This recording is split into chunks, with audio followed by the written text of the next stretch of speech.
live. Hang on, let's see if we've gone live. Live. Yeah. Hello. Hello. Right, let me just mute this. Right. Hello, Martin. Long time no speak. Yeah, it's been a little while, hasn't it? How are you Even going? Yeah. It's been a while since we've done a live. I think it's probably about 7 months, 8 months. It's got to be, yeah, it's been about 5 since I was last in one, I think. I've been sort of, a bit hectic, my lifestyle up until now. I've been spending time a little bit with Honey Badger. Thank you for my little hoodie off them. Yeah. But let's... It looks like your Wi-Fi name or password has changed. Why is Alexa talking to me? It's missed you, mate. Oh, God. Jesus. Yeah, no, Alexa.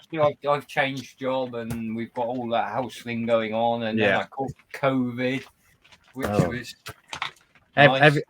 Everything's going, and we've decided to go on Twitch for a change because this seems to be the platform that everyone's going on at the moment as well, which is the community is really strong on here at the moment on Twitch. So it's definitely got a nice presence. But it's a bit more laid back. Yeah, a bit more laid back. Yeah, and there's loads of commands to learn and stuff. So I'm not even there yet, not even thinking about any of them yet. But yeah, so basically we're here today. Martin was very fortunate to spam, I would like to say, Anycubic on their live last week and won a Anycubic Kobra as a gift. So we thought we'd bring it to the community and do an unboxing because there's not many of them really about at the moment, unless people are just unboxing and just getting on with them. Yeah, so, I mean, I was off with COVID for 10 days, and it was the first day I was actually feeling sort of semi-alive, and I managed to fall into Anycubic stream and just went with the flow and spammed it, and I actually ended up winning one of their Cobras, which I'm very grateful for. Thank you, Anycubic. But I actually done quite well because I dropped into the Sunlu one after that. And I won a roll of filament off Sunlu, which was really cool. And then Iron done a lucky giveaway for their community. They've started a lucky giveaway once a month where they pick like 4 winners out of their community to win a roll of filament or a bottle of resin. Oh, very nice. And I won a bottle of resin this month. My name got pulled out, and I decided to go with a ABS white. So that was quite cool, and that arrived today. So looking forward to having a play with that. So we've got Rob and we've got Kieran in chat. Nice to see you too. Before we do unboxing, I would like to point out that I am rather fragile about a print I did on my resin machine. Which resulted in me using approximately 1.6 litres of resin. And is this the one that the dragon? Yeah. So this is actually the pre-sliced supports that come with the file. Yeah, that's actually inside. And these are parts of it. I've got hundreds, and if people want, let me know. I will make dragon key rings because I have hundreds and hundreds of feet of the bloody thing, and I will make key rings as I have for my kids just to get it out of my house. We've had fun this week on the under the hot end team behind the scenes. Everybody's been going dragon mad this week. It's nuts. So it's crazy. We've been all the guys on the team have been printing all types of dragons you can think of. So, but as Matt couldn't be here because he's far too busy with his life, he's exploring with Matt. Is that you? Oh, he's exploring with that's Matt. So this might be Matt's dragon coming towards him in the mail. But it is cute. It is cute. It's come out really nice. It's actually a Sunlu resin, and I quite like that. And it was quite surprised when it came out blue. It was quite nice. Pure's nice as well. Yeah. But anyway, we're not here to talk about that. I don't want to talk about my depressions with resin printing and dragons and everything else that happens. So yes, so we're here. We have seen enough dragons for 1 week, to be honest.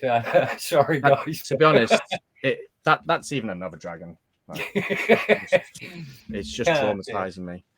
But yeah, let's talk about the Kobra, because Anycubic released. So this was really quick, actually. This was insanely quick. It rocked up on the doorstep within like 3 days of winning it. So I was really impressed with that. Well, to be honest, when I got my Mono X during the Easter sale, it was here within 3 days. Yeah, it's insanely fast at the moment. Good evening, all.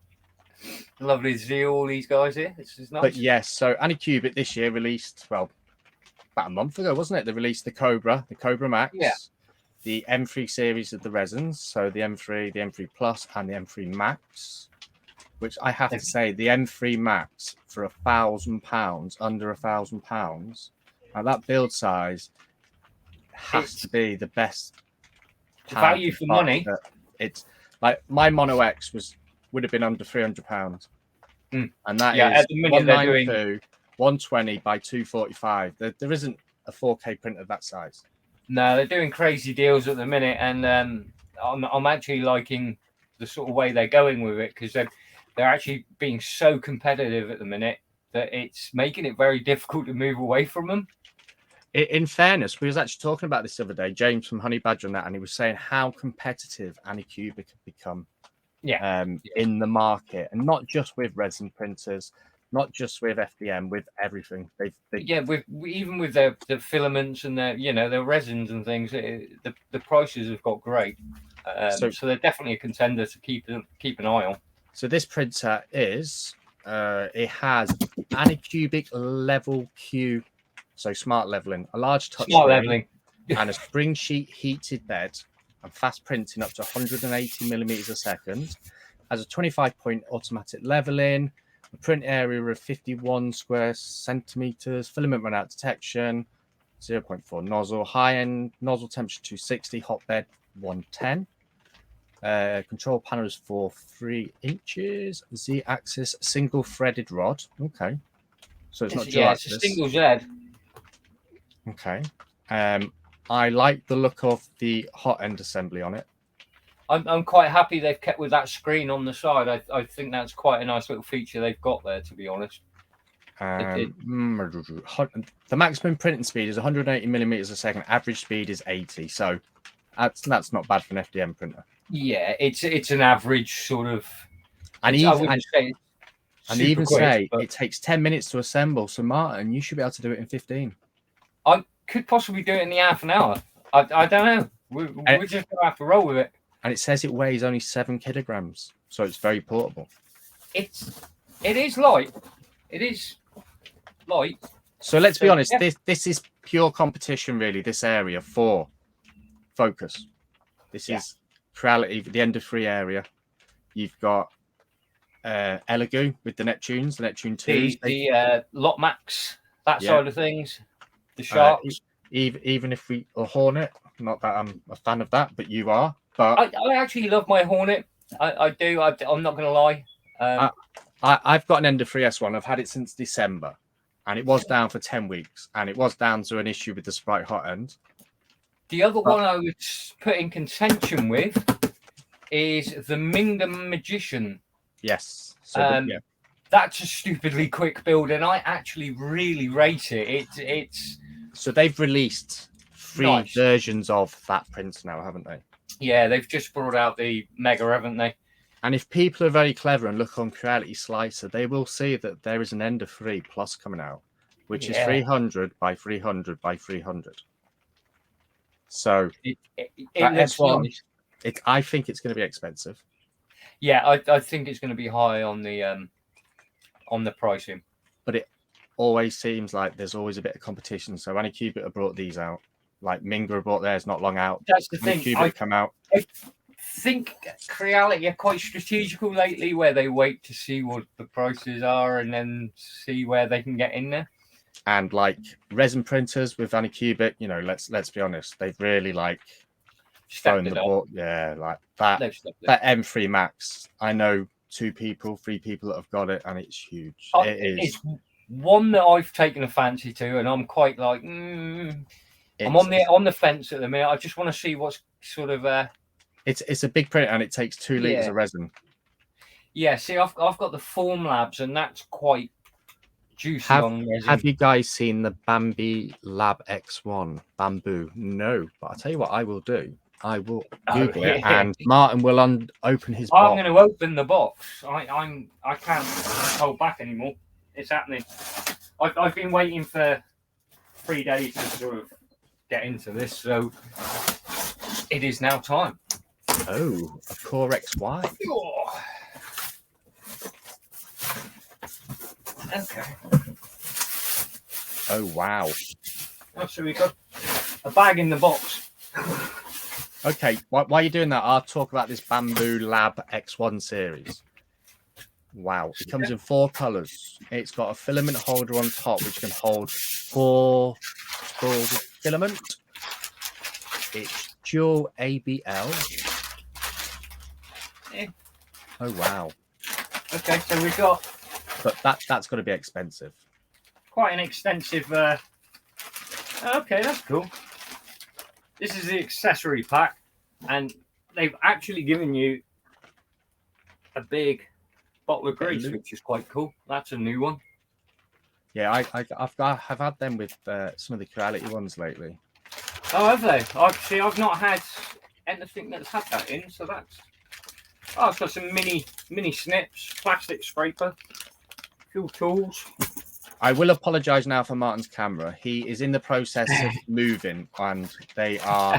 Unfortunately, his wife decided to pack everything that's technology related. She sent me a solid and packed my webcam, so it's like I'm having to stream off of my laptop. So sorry, guys. But okay, yeah. So we've got nice little screen.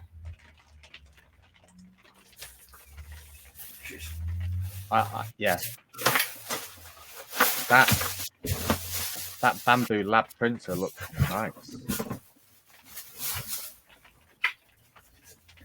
Okay. Oh wow. Nice little gantry.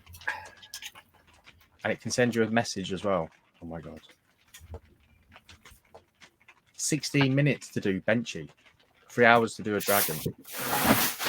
Right, let's talk about Anycubic for now, and I'll draw over this one later. But thanks for letting me know, Dom Sculpts, for that. Kieran says there's no such thing as too much lube, and to be honest, Kieran is a New Zealand who lives in Australia, so yeah, he's probably right. Yeah, he's probably right, to be honest. Kieran's been keeping my sanity going while I've been in the Maker Deck prints. Streaming on there. Kieran's there doing the twilight hours of moderating and producing the footage. That's cute. It seems like a really small footprint, which is quite nice. It's got a nice PI bed on. So it's actually quite nice quality as well, to be fair. Everything's quite nicely put together, to be honest. Okay, so it's 220 by 220 by 225. So it is just under like an Ender 3 by 5 centimeters and a focus. What, 5 mil under, is it? Yeah. 225, isn't it? 230? Yeah, something like that. So it's only 25 centimeters high, which in reality you can print quite a lot of things. You can you can glue and super glue and stick everything. With the modern science we've got now, you can generally glue pretty much most things together. So I will most definitely be following them on Twitter as well. I think I will after an interesting printer. Teddy, how did your giveaway go on your FR channel? Unfortunately, it coincided with us, but it was planned, wasn't it? We know. Okay.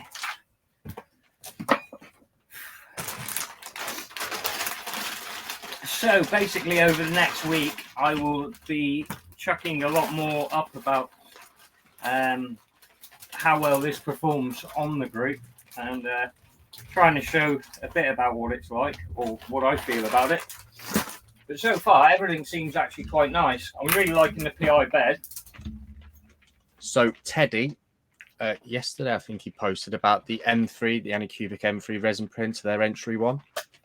He's had that for a while now, and he's done a bit of testing and posted some results, and I have to say, for the price, for £299 for a 4K screen, it's got a decent build size. It's good. I don't think you can really beat some of the prices they're coming out with at the minute, to be honest. Let me just go onto Facebook and I'll get Teddy's group so I can post links for it, so anyone can join. You don't have to be French. Thankfully, Facebook translates everything for me, so I understand everything that's being spoken. Even though I do sometimes. Have you ever tried the translations on Facebook, Martin? Because on some of the ones in French, it's like "Good evening, you bastards," and I'm like, I'm not quite sure that word translates like that. But to be honest, I kind of struggle with English as it is. So when it comes to the translation, I'm there for about 10 minutes trying to work out what I've put. I'm pretty poor with the whole translation thing. I seem to sort of get by. So poor Chloe in the French group, the FR group, Chloe, she's amazing. Yeah. Some of her prints are fantastic, and God bless her. She comes into the chat and she can't understand the word that's being said of the English, and I feel really bad. And I've tried to Google Translate, and I just look like an absolute banana trying to put French words in a chat. I feel really bad. And to be honest, that's probably the way it's going. They're just about to hit 10,000 members, and their French group. That's big. Theirs just gone really well. But then, if you see the amount of work those guys put in, it's well deserved. But Teddy's asking, how's the structure? It seems solid. How does it feel? To be honest, so far everything is super solid. It's got that plastic top of the gantry. That's the only bit of plastic other than the casings. So everything else is really actually quite nicely put together. It seems very sturdy. The filament holders on these new generation of printers is really peeing me off. This one is just one of the standard old schools. So it's like a diagonal metal. Sticks up at an angle. So the end of 3, I like the idea, but if you want to put it in an enclosure, you need to put about 20 centimeters on top just to get a filament in. Yeah. But I am going to print a little thing so I can put the run out sensor on. But the bad thing I found with the Minger, it's around an ender size build area, but because of the handle and things on the top of the gantry, if you're like me running a black system, it won't actually fit in even if you've got the 100mm extenders on it. And this is where you will come against with the Anycubic, with the Ender 3. They've all been designed to have the filament on the top and the run-out sensors on the top with this on the bracket. It's frustrating.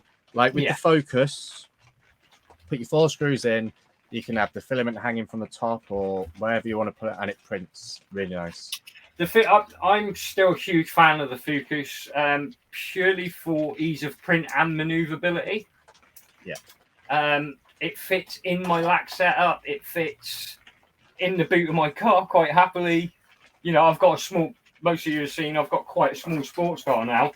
And what I'm finding is compensating for something, but that's another conversation. So Teddy is responsible for Focus doing the print upside down competition. He is responsible for that. Yes. But I have to say thank you to him because I got so many views doing that on TikTok. It was insane. It was fun.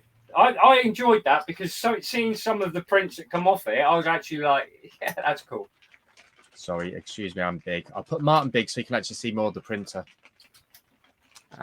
And plus he's getting over COVID, so we can pick on him. Yeah. Yeah, so the watching those upside does it down fit in the sink? What, the printer, or does the sink fit in his car, Matt? It wouldn't fit in my car. It certainly wouldn't fit in my car because the boot on my car is tiny. He's asking if it fits in the sink. But this would probably just about fit in the sink, yeah. I've got a big one of those old school farmhouse sinks, so yeah, it'll definitely fit in. Definitely. All printers fit in the sink. We'll go in the bath. But I know Teddy's a fan of the Mingers. He's the- had one the- of them and he's put it through its paces. Yeah, I've got the D2, which, to be honest, I was quite happy with. It done what I needed it to do. And then obviously I got offered the Magician X, and I must admit I love it. I think it's a great little unit. So Martin, so Matt wants to know if it fits in the sink. So could you please post a picture later if it in the sink? Just to help out just to help up with his little fantasies that he wants to see it put it in the sink. Yeah, I can probably arrange that. Yeah. if it was to do you, Matt. We'll put it on the under the hot end OnlyFans account just for you. So anyway, so it was May the 4th, and Make a Deck were that let's be honest, they're all obsessed with Star Wars, which is great. So I decided I would do some lasering on there, and I ended up doing the Artex Star Wars calendar. Yeah, I've seen that. That looks so cool. That come out so well. So I am actually sending a few of these across the pond to America to Chris and Liz, or Pez Liz, as she's known on here, who lives in Canada, and a few others. And Chris is going to send them on for me. So I'm going to put some little personalized stuff on the back for them that they want, just to, I don't know, give that personal touch. But I have to say, I love the lasers. Absolutely love the lasers. I've got two here. I've got a Focus in the middle of the Atlantic Ocean somewhere at the moment. Well, we hope. And I've got to say, Teddy, that Two Trees one, that TTS 55 is a little machine. The power. It's a 5-watt output. Fantastic. I've got air assist on my atom stack, and that print. Well, that laser's really nice, but I had to turn down all the settings for the Two Trees. It was burning through wood like it was on holiday. It was smoky as hell in it, and I have an extractor fan that takes all the smoke outside. And I think it's about $200 at the moment. It's roughly a pretty good price, isn't it? From what I've seen on that one. $220, and it is 300 by 300 laser area. You can buy an extender kit for it, which makes it 420 by 410. So it's in the atom stack sort of range. But I love it. I love the motors, the Z motors on the outside. I love the little head unit. I love the little. People don't like it. I actually like the little leveling piece of alloy because it's been CNC'd out for it purposely. I know. So out of all of them, which is your favourite at the minute? I would have. I like the Two Trees. I really do, but it is a bit. I do like the Two Trees. I like my atom stack because it's a 5.5 output, which makes a huge. Which doesn't seem like a big difference, but it does. And that has air assist on it, so I can, for example. Hold on, let me just get some bits. I'm so I'm such a professional that I don't actually have anything lined up properly. So I am in the process of doing a logo board in my little print shed because I have nothing else to do during the day when I'm home alone. So I have Honey Badger. I've got my own logo. I have the Sam Prentice, or the real Sam Prentice. Yeah.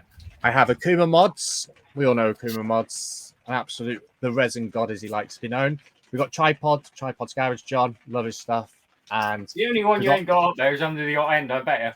Not yet. and I've got Modbot, who I absolutely love going to his lives. His Modbot Army channel on YouTube is fantastic. It's just hit over 1,000, and he's just had a massive giveaway, and he's given away one of Boron V01.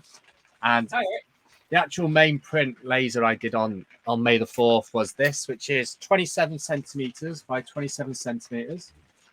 And so on 1/4-inch ply, and this was done on my atom stack with air assist, and the quality you can't really tell. It's hard to show on the camera, but it come out so nice.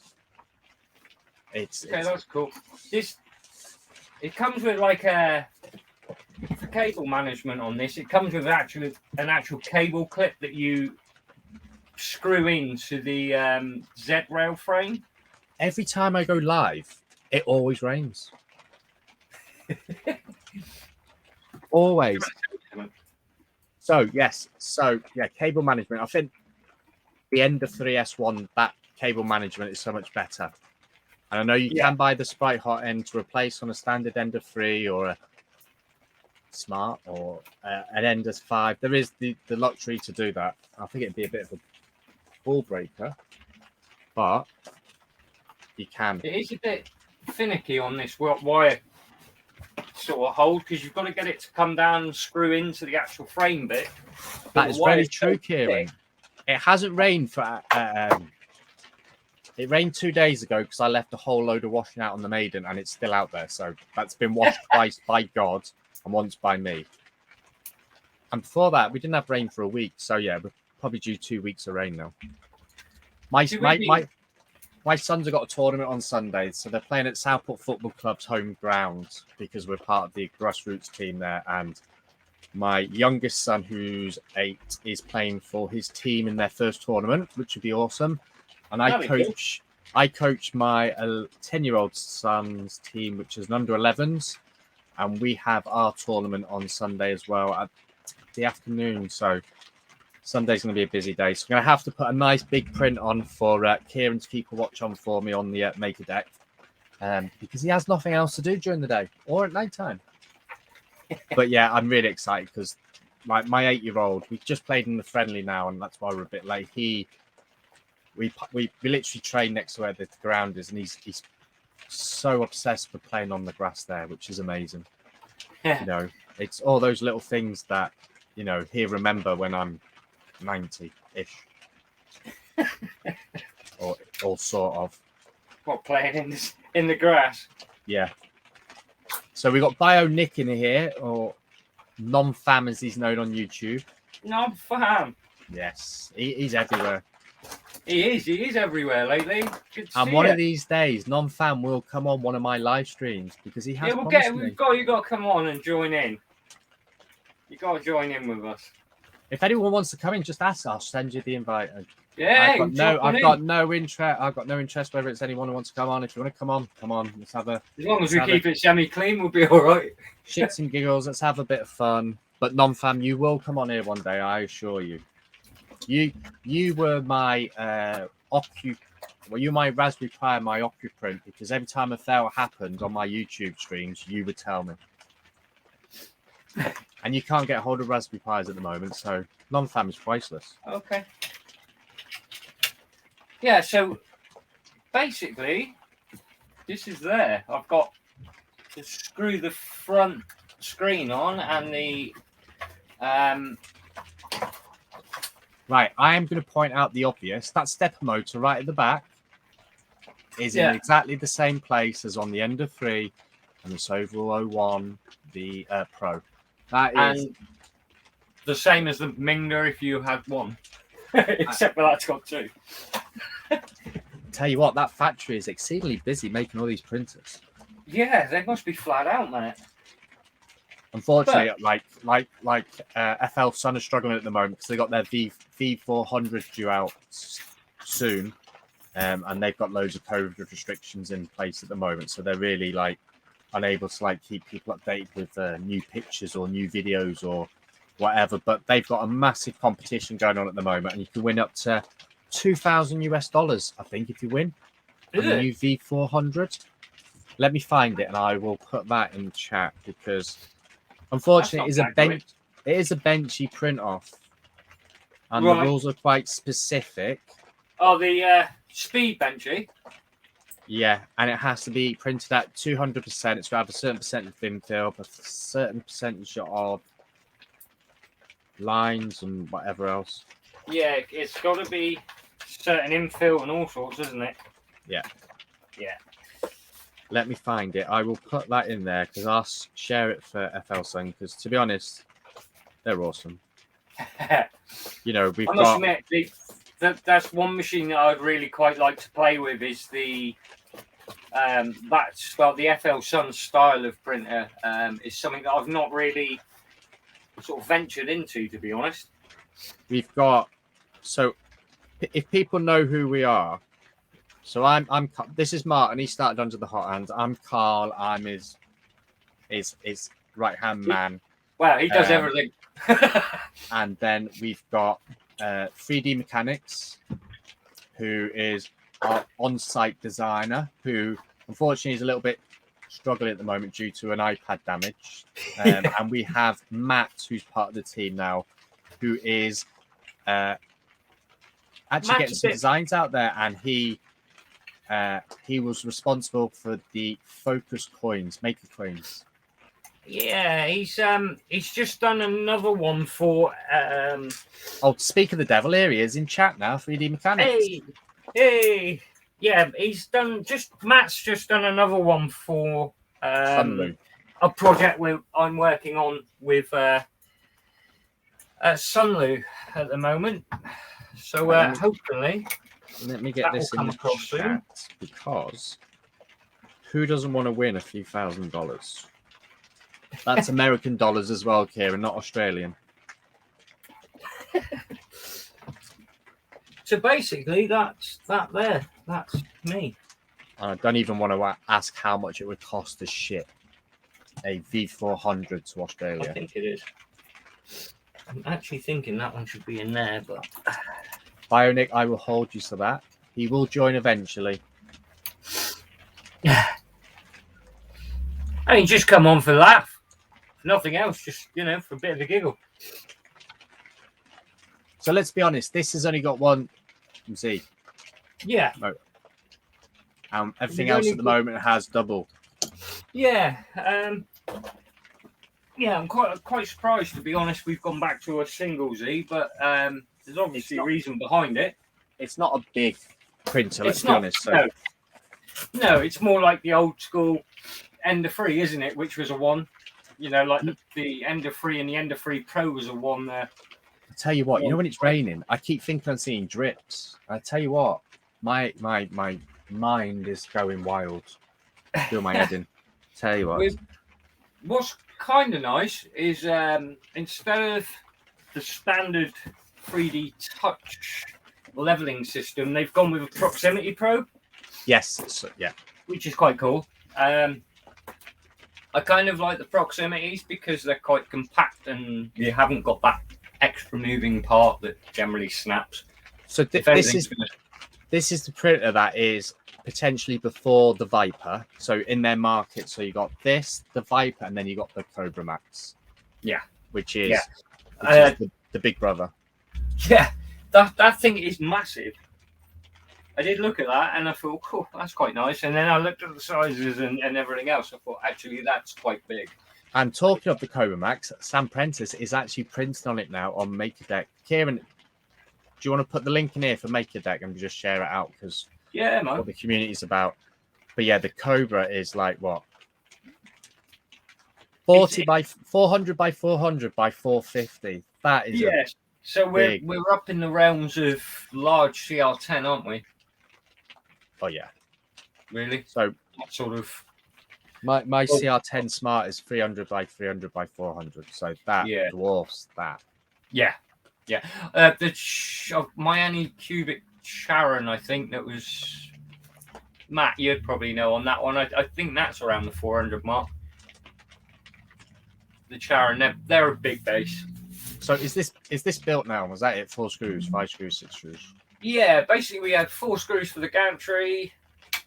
We had a few cables to connect. We had 2 screws for the screen. Is that red thing on the end the belt tensioner? That's a belt tensioner, yeah. Yep. Yeah, and then we've got another belt tensioner on the front, which they're all actually quite nice. It's like this blue. It's almost injection molded. It looks so much like the S1. Yeah, it's a very similar. The hot end's quite nice. I'm liking the hot end design. I would show you the S1 here, but it is a bomb sight. I'm quite ashamed of the bomb sight that is here. It is very similar to the S1 by the look of it. But I have got the Mono X, and Chaos Core Tech. They do some amazing STLs, and this is one of their little Pokemon ones, and it's so this was one of my first prints of my Mono X, and the detail on this when I can get it is when it works. Is that the same one that Matt done? Matt? Oh yeah, he copied me. He copied you, didn't he? Yeah, he copied. He done it in the glass green, didn't he? Yeah, that looked better, but look at the detail in that. It is awesome. It's a really nice design, that. And this is self-made resin because I mixed white and grey because I'm too tight to open another bottle of grey. And then I went the next level up because the boys want 3 of them on their bedroom wall. See, I'm really tempted. I want a hollow one so it hasn't got a bottom on. There's no bottom on them. I'm tempted, yeah, exactly. But just bigger. Put a big tea light in it, an LED tea light, it will look wicked. No, I'm actually thinking my Dachshund, I've got like that would probably fit your dog's head now. Yeah, I reckon a little bit bigger, and I can get air to run around in that, and that'll be quite cool. And because I'm stupid, I went and did this. This is the Falcon Flanium, whatever it is on Thingiverse, because it's not the Millennium Falcon. It failed in the middle of the night during the Make a Deck stream, and I was distraught when I woke up and went on Twitch and seen it. I actually done, believe it or not, my first ever print was the Millennium Falcon, but it was a stepper one for your extruder. Yeah. So I made it smaller and I needed retribution, so I actually ended up doing it again, and the detail's amazing. It really is. That's crazy. With my head in. Love it. But yeah, so this is the cool. Filament Millennium or whatever it's called on Thingiverse. Millennium. But it's unfortunately all my printers, my FDM ones have been doing Flexi Factory, which Kieran's part of now. The Patron's fantastic. They've just released the turtle, and I've got to say it's probably one of my most favorites.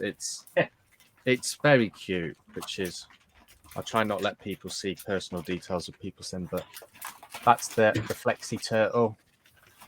And the kids want to do it for their teachers as gifts. And I did it with a banana because someone asked it to be sized with a banana. Because I do that. That's becoming the new trait on our group, isn't it? It's got to be sized with a banana.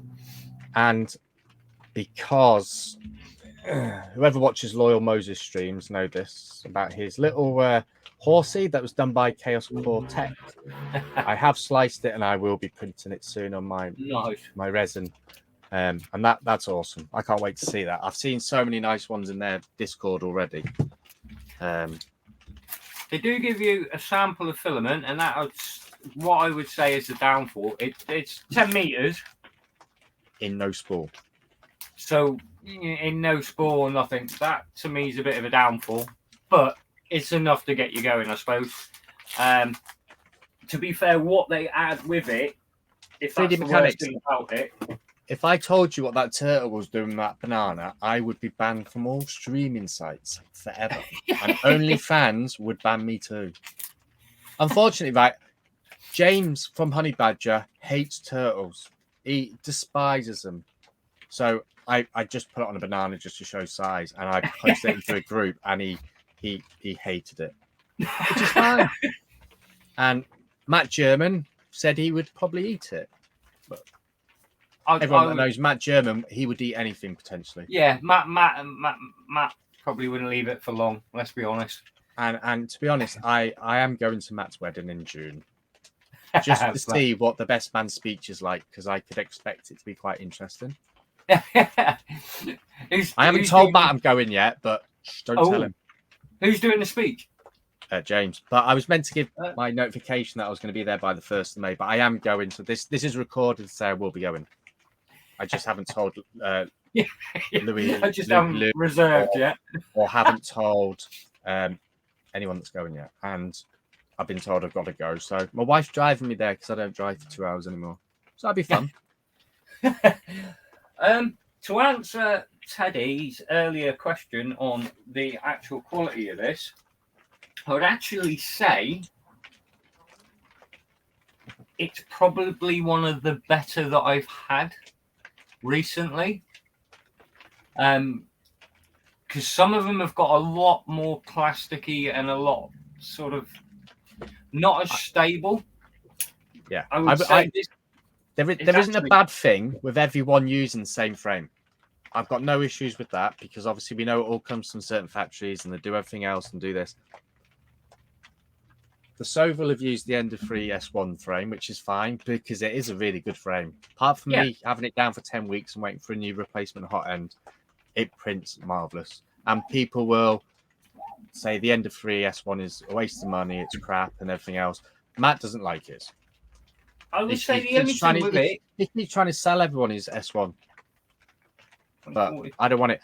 But Soval, they've released their Pro and it's got the same frame, it's got the same filament holder. There's nothing wrong with that. This is potentially but the fact that Anycubic put their own thing on there, the touchscreen's different. Yeah. The hot end is different. What's nice with it is they've mixed it up a little bit. You've got 40/40 there on the outside. You go to a 20/40, 20/40 upright. This is obviously a 20/20. The downside with all these new ones is they're all flush. Yeah.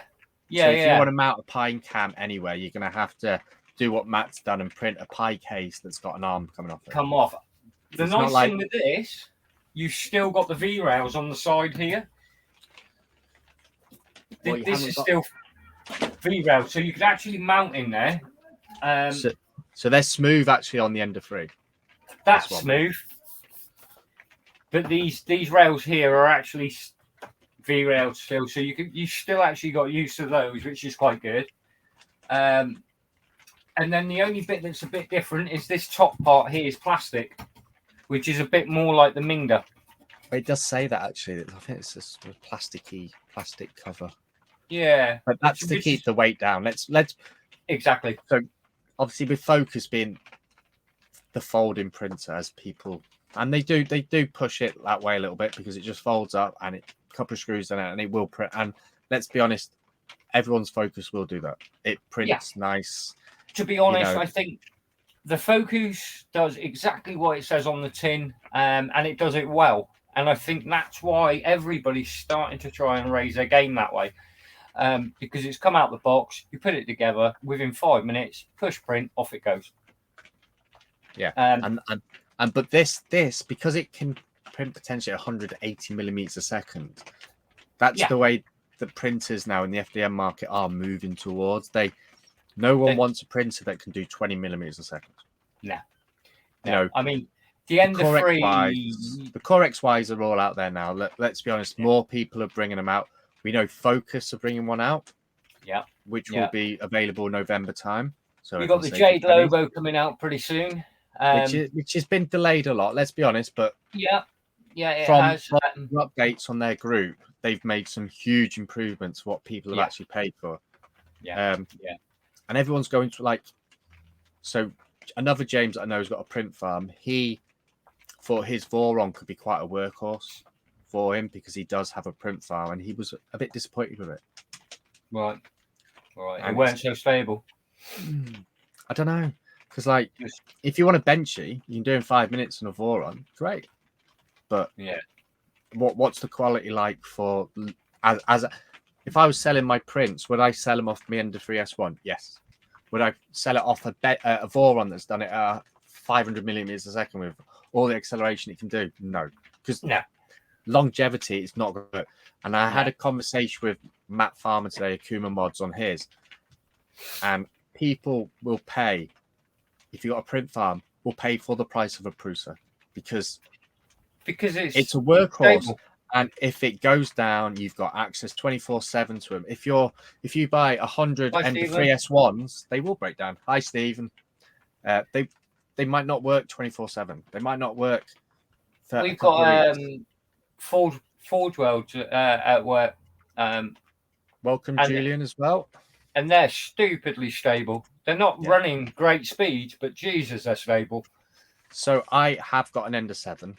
and I do like my under 7. I did a lot of.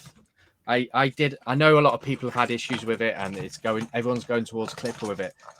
But I was doing these in 12 hours on it, and they're not the easiest of prints. No, there's a lot of moving parts. I had 2 massive failures in the period of 24 hours, which was like an inch of marble filament. Nice. I hated it.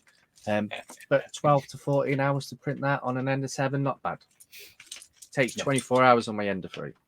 So it has got its perks. And that's the way everyone's going. So this printer is light. It can print up to a quicker speed. And that's what people want now. The M3 generation of resin printers, they've upped their game now. Well, this is it. Everything's slowly moves to that next category. It's slowly. It's the same as everything, isn't it? After a while, your TV, you see another TV's got better quality. Yeah, and people that live in America, you're really fortunate that you can get hold of like Focus resin over there. It was like $9 the other day for 500 milliliters. Mad, isn't it? Mad. 500 milliliters. I have to pay like £18 for Eron. And do you know what? I really like their resin. I have to say, their black resin is gorgeous, and it's not even. I'm actually looking forward to this because I've not actually printed in Iron resin yet. I've been quite behind on the resin scene. Sunloop. They were getting rid of these bottles because they've changed the bottle design. Sunloop, lovely resin. I've got Sunloop to use, and I've been using I started out with the Anycubic Eco resin. I actually used the bottle of that, and that was that was. It's all right. Craftsman resin. That's what I used. Oh, I've got the Eco, which is like a non-scented weird thing. Let's be honest. They've all got a scent. It's still got a scent. It's all right. I didn't love it, and then I've moved on to the standard Anycubic, and that was a noticeable difference between the two. Anyone that lives in the UK and sees on Under the Hot Hands will know that I am a cheapskate, and I love Amazon deals. And if I got commission from Amazon for selling these, I would be able to retire. These should have been £35, and we were getting them for about £12 to £14. They are fantastic. Nonfam or non-stick or whoever you want to call him, he's brought 4 or 5. Another James Unknown's brought 2. I know that Mike from Honey Badgers brought a couple. A couple of people in his chat, they are fantastic. They work. And I've put this in my laser enclosure, and I've put it on the top, and I've left it open, and you get a whiff of that smell of wood burning, but this works a treat. It's got a chargeable battery. It's got a little light on it. It's got 3 different levels. Any of you guys that are sort of into your resin, well worth it by the sound of it. Because I mean, I must admit, I'm quite lucky. I've got a print house, and it's relatively well ventilated. I don't get majorly bad smells of resin until if I use my Formlab, I can smell the difference using that compared to my LD002. So anybody using like resins or even filaments that smell, well worth getting hold of. I could make that into an R2D2. I could do, couldn't I? Yeah, so 3D Mechanics loves Eron filament. He loves it. And to be honest, I don't blame him because I've got loads of their filament and it works. And I have to say, this is G-Tech filament. The color is gorgeous. It's they've upped their game a little bit.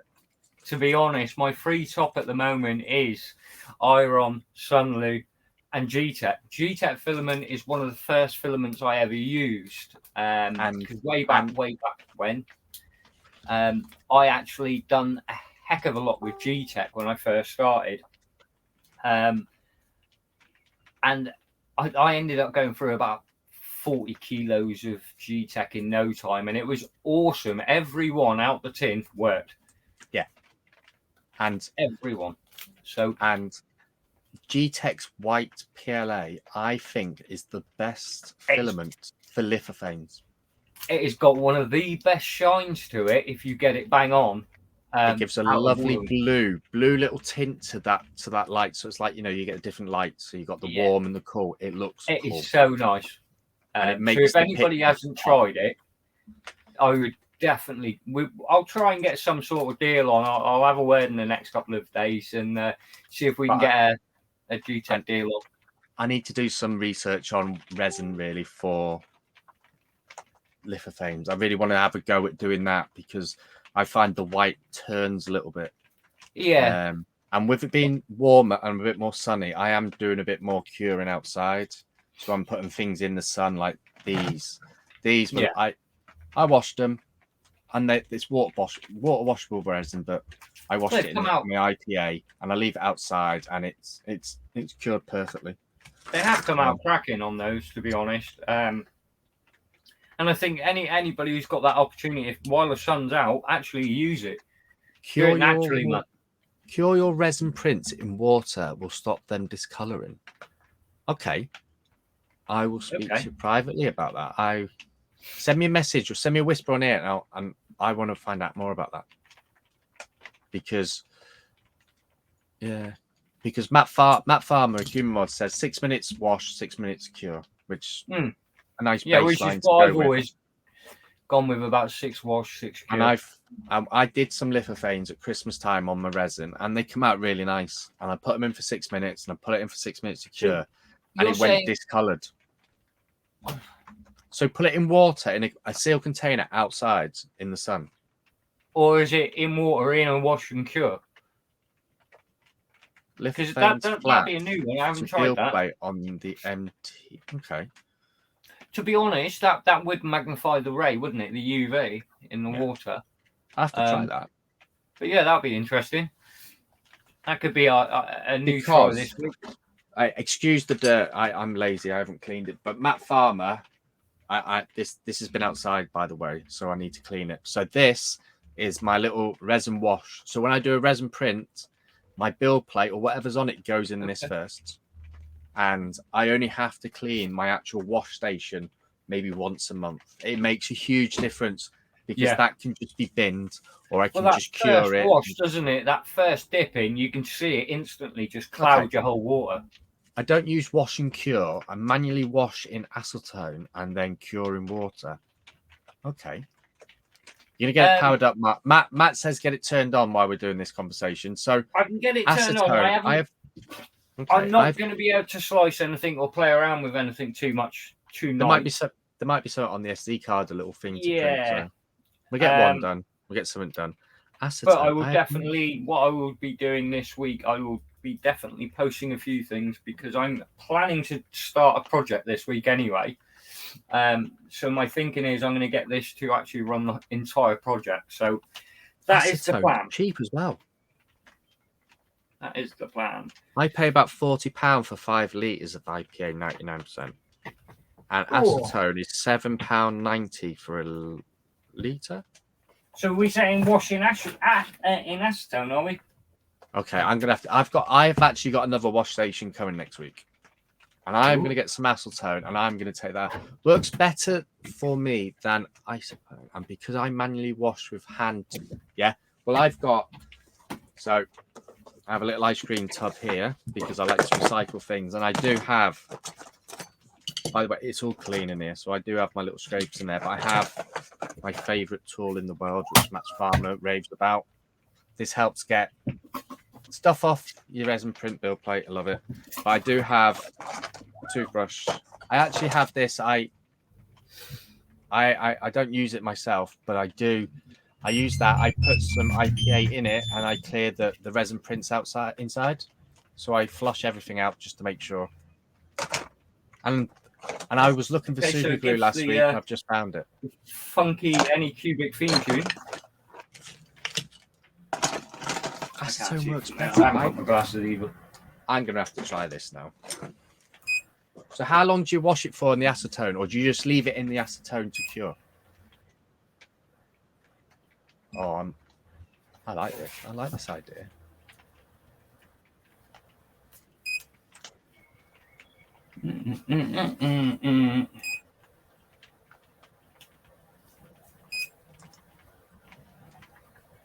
Acetone. I never thought of that because Matt Farmer of Human Mods was doing distilled alcohol for his. He uses that. He doesn't use IPA anymore.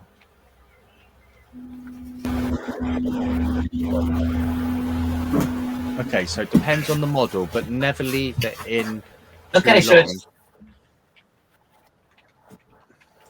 Never leave it on for too long as it will break down the resin. Okay, soak for about a minute, then give it a good scrub. Okay.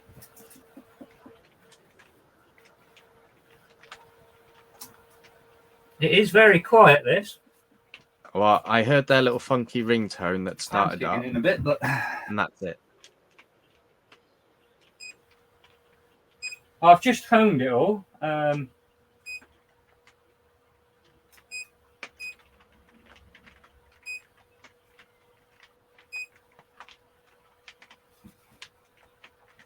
Right.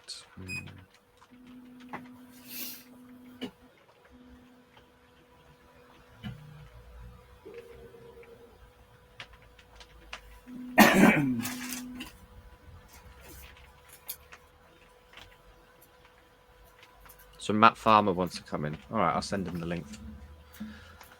Let me send Mr. Farmer a link. I think it's actually warming itself up as well, which is quite nice. It's not actually leveling cold. So, Teddy, have you got any of these Anycubic FEMs coming your way? Which one it was now. It always used to level cold. And then when you went to print, when it heated up, it was out. Yeah. Absolute nightmare. Invite. Hold on. Yeah, it's warming it up. That's cool. So it should be quite quick as well as warming up, shouldn't it, really? Where is he? Where is he? Fingers crossed.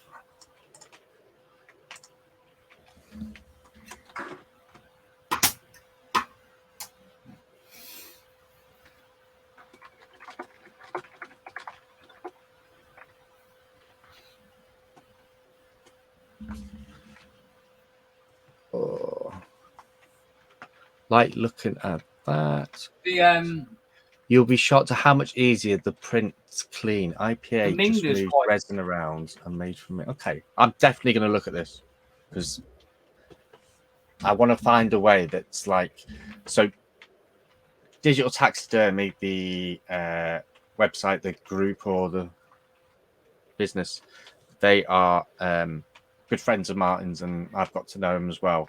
And they did an interesting video actually on their YouTube channel about what to use from, I don't know, Poundland, which is in the UK, a shop that's everything's a pound, which in fairness isn't a pound anymore. Cleaning methods, wasn't it? And they were finding like English, well, British alternatives to like mean green and stuff like that. And the video was really good actually because it highlighted that if you really want to resin print, there are alternatives to having to spend £45 or 5 litres of IPA. Or, you know, you don't need a washing cure station. For any of you that haven't seen Digital Taxidermy, Neil is very much about minimal waste. So, like, their designs are actually based around using empty spools to turn them into models for scenery on gaming, and basically the prints are all support free, and I will post a link now. Absolute minimal waste. So if anyone's watched us in the past, they will know. So Neil used to come on and do with Martin, and I joined in towards the end. And they do a lot of stuff on Kickstarter, and these have the actual.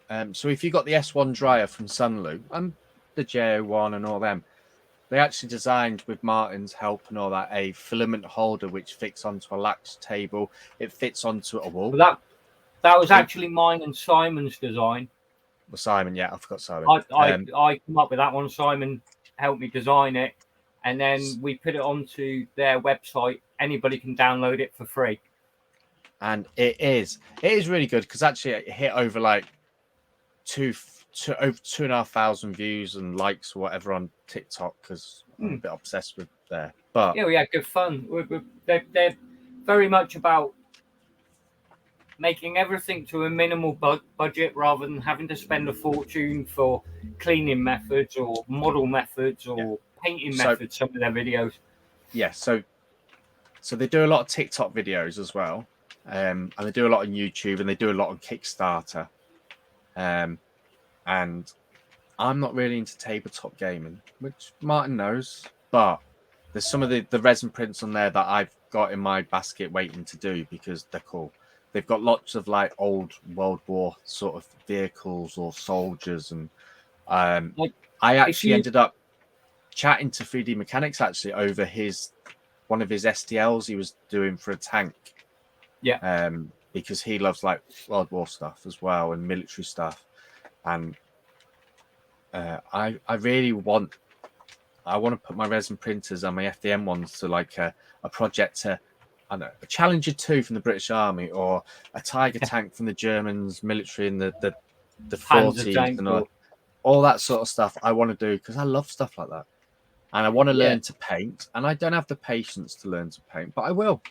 And I might do it on here so everyone can take the mickey out of me. Because Martin said he will teach me. And James and Mike for Honey Badger said they will teach me. So I will happily even come on here and we'll put out a video on basics of painting or something. I'm more than up for that. I print in a colour that stays that colour. I'm happy with that. But I will extend my skills. But seriously, have a look at that link. I know Nonfam spent a lot of time in our lives and all that, and does.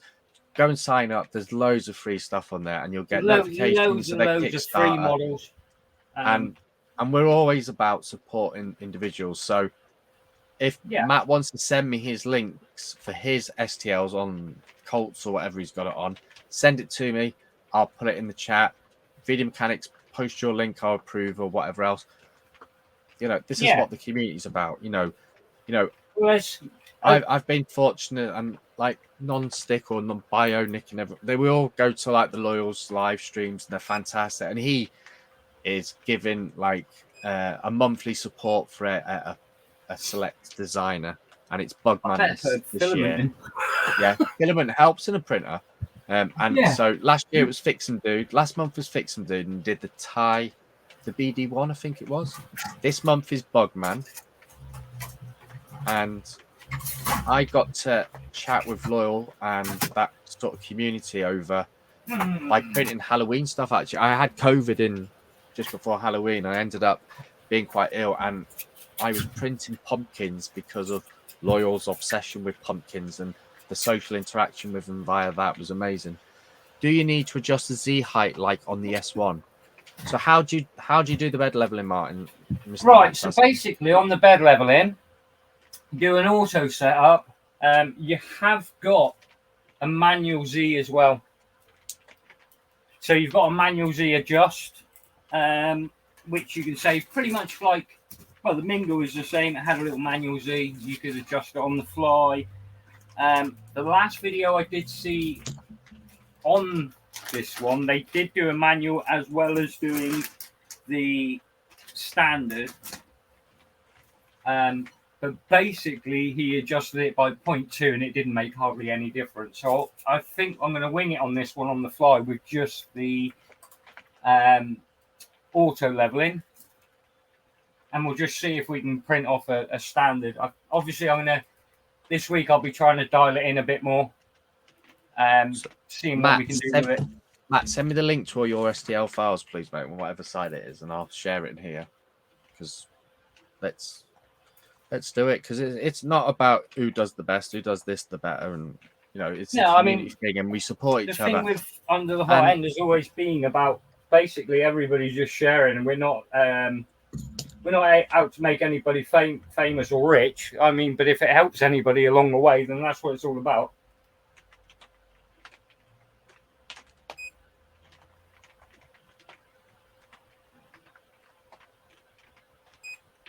But yeah, and this community is, let's be honest, can be toxic at the time, and let's be honest, 99% of the time it's amazing, and those 1% can ruin it for people. So like Dom Scholz has come in here and talked about acetone. Awesome. I didn't even cross my mind to do that. or even consider it, because I was looking at the distilled alcohol that Akuma Mod uses. So I've got a few things I want to be testing now. I'm interested. And this is what the community is about. It's not about who can have the most views, who can have the most likes, who can have. It doesn't work like that. Let's be honest. I've been around for quite some time and done different lives with different people and all the rest. And all the way through, I've always said, look, it's not a case of I want to go out there and be famous on streaming. I just want to go out there, and if anybody picks up any information off of that, that's all I'm looking for. And yes, I am actually. No, Martin's older than me by the looks of it, but I'm the face of Under the Hot Hand. Yeah. Cole does a lot more in the front of things than I do recently. So that cult link is for Matt or Matt's 3D prints or whatever. But yeah, Matt, he's done some pretty cool stuff actually, and he did. Oh, where have I put them? You know when you need stuff, props. He did the Focus Maker coin for our 1K giveaway. He was fantastic, and that we did 2 of them, and it was really popular. And Dora, God bless her, she supported us with it, and she got it given, and she did everything really well for us, and it got downloaded lots. So Matt, thank you very much. I know 3D Mechanics is busy with other things, but trust me, when we can get him an iPad back in his hand that's not bent and screw whiffed, trust me, we keep things coming along, because that's what we're about. Thank you, Dom, for giving Matt a follow on Colts. To be honest, I don't even follow him on Colts because he just puts it in the chat for me, so I don't need to follow him. Oh, where have I put all... Do you know what? When you've got a print shed and you put everything in the frigging place and it's never there when you need it, I'm like this, and I shout at my kids when they can't find their school tie for school. I'm just as bad, to be perfectly honest. Oh, this is really annoying me now. See, this is how unorganized I am because my son had football this evening. But anyway, the Maker coin, it'd be on Matt's thing anyway. It's on his link on Colts. I'm sculpting a Wacom baboon, a Wacom bamboo. Oh God. Does anyone know what that is? I don't know. I'm gonna have to Google that now. That is. Yeah, see, that's way out at the moment.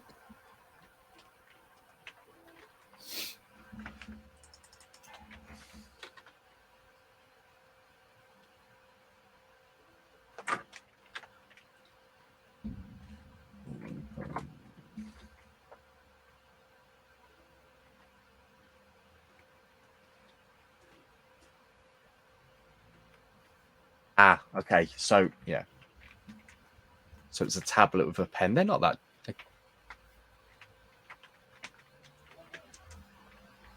Okay. Does that So this might be an alternative for 3D Mechanics actually.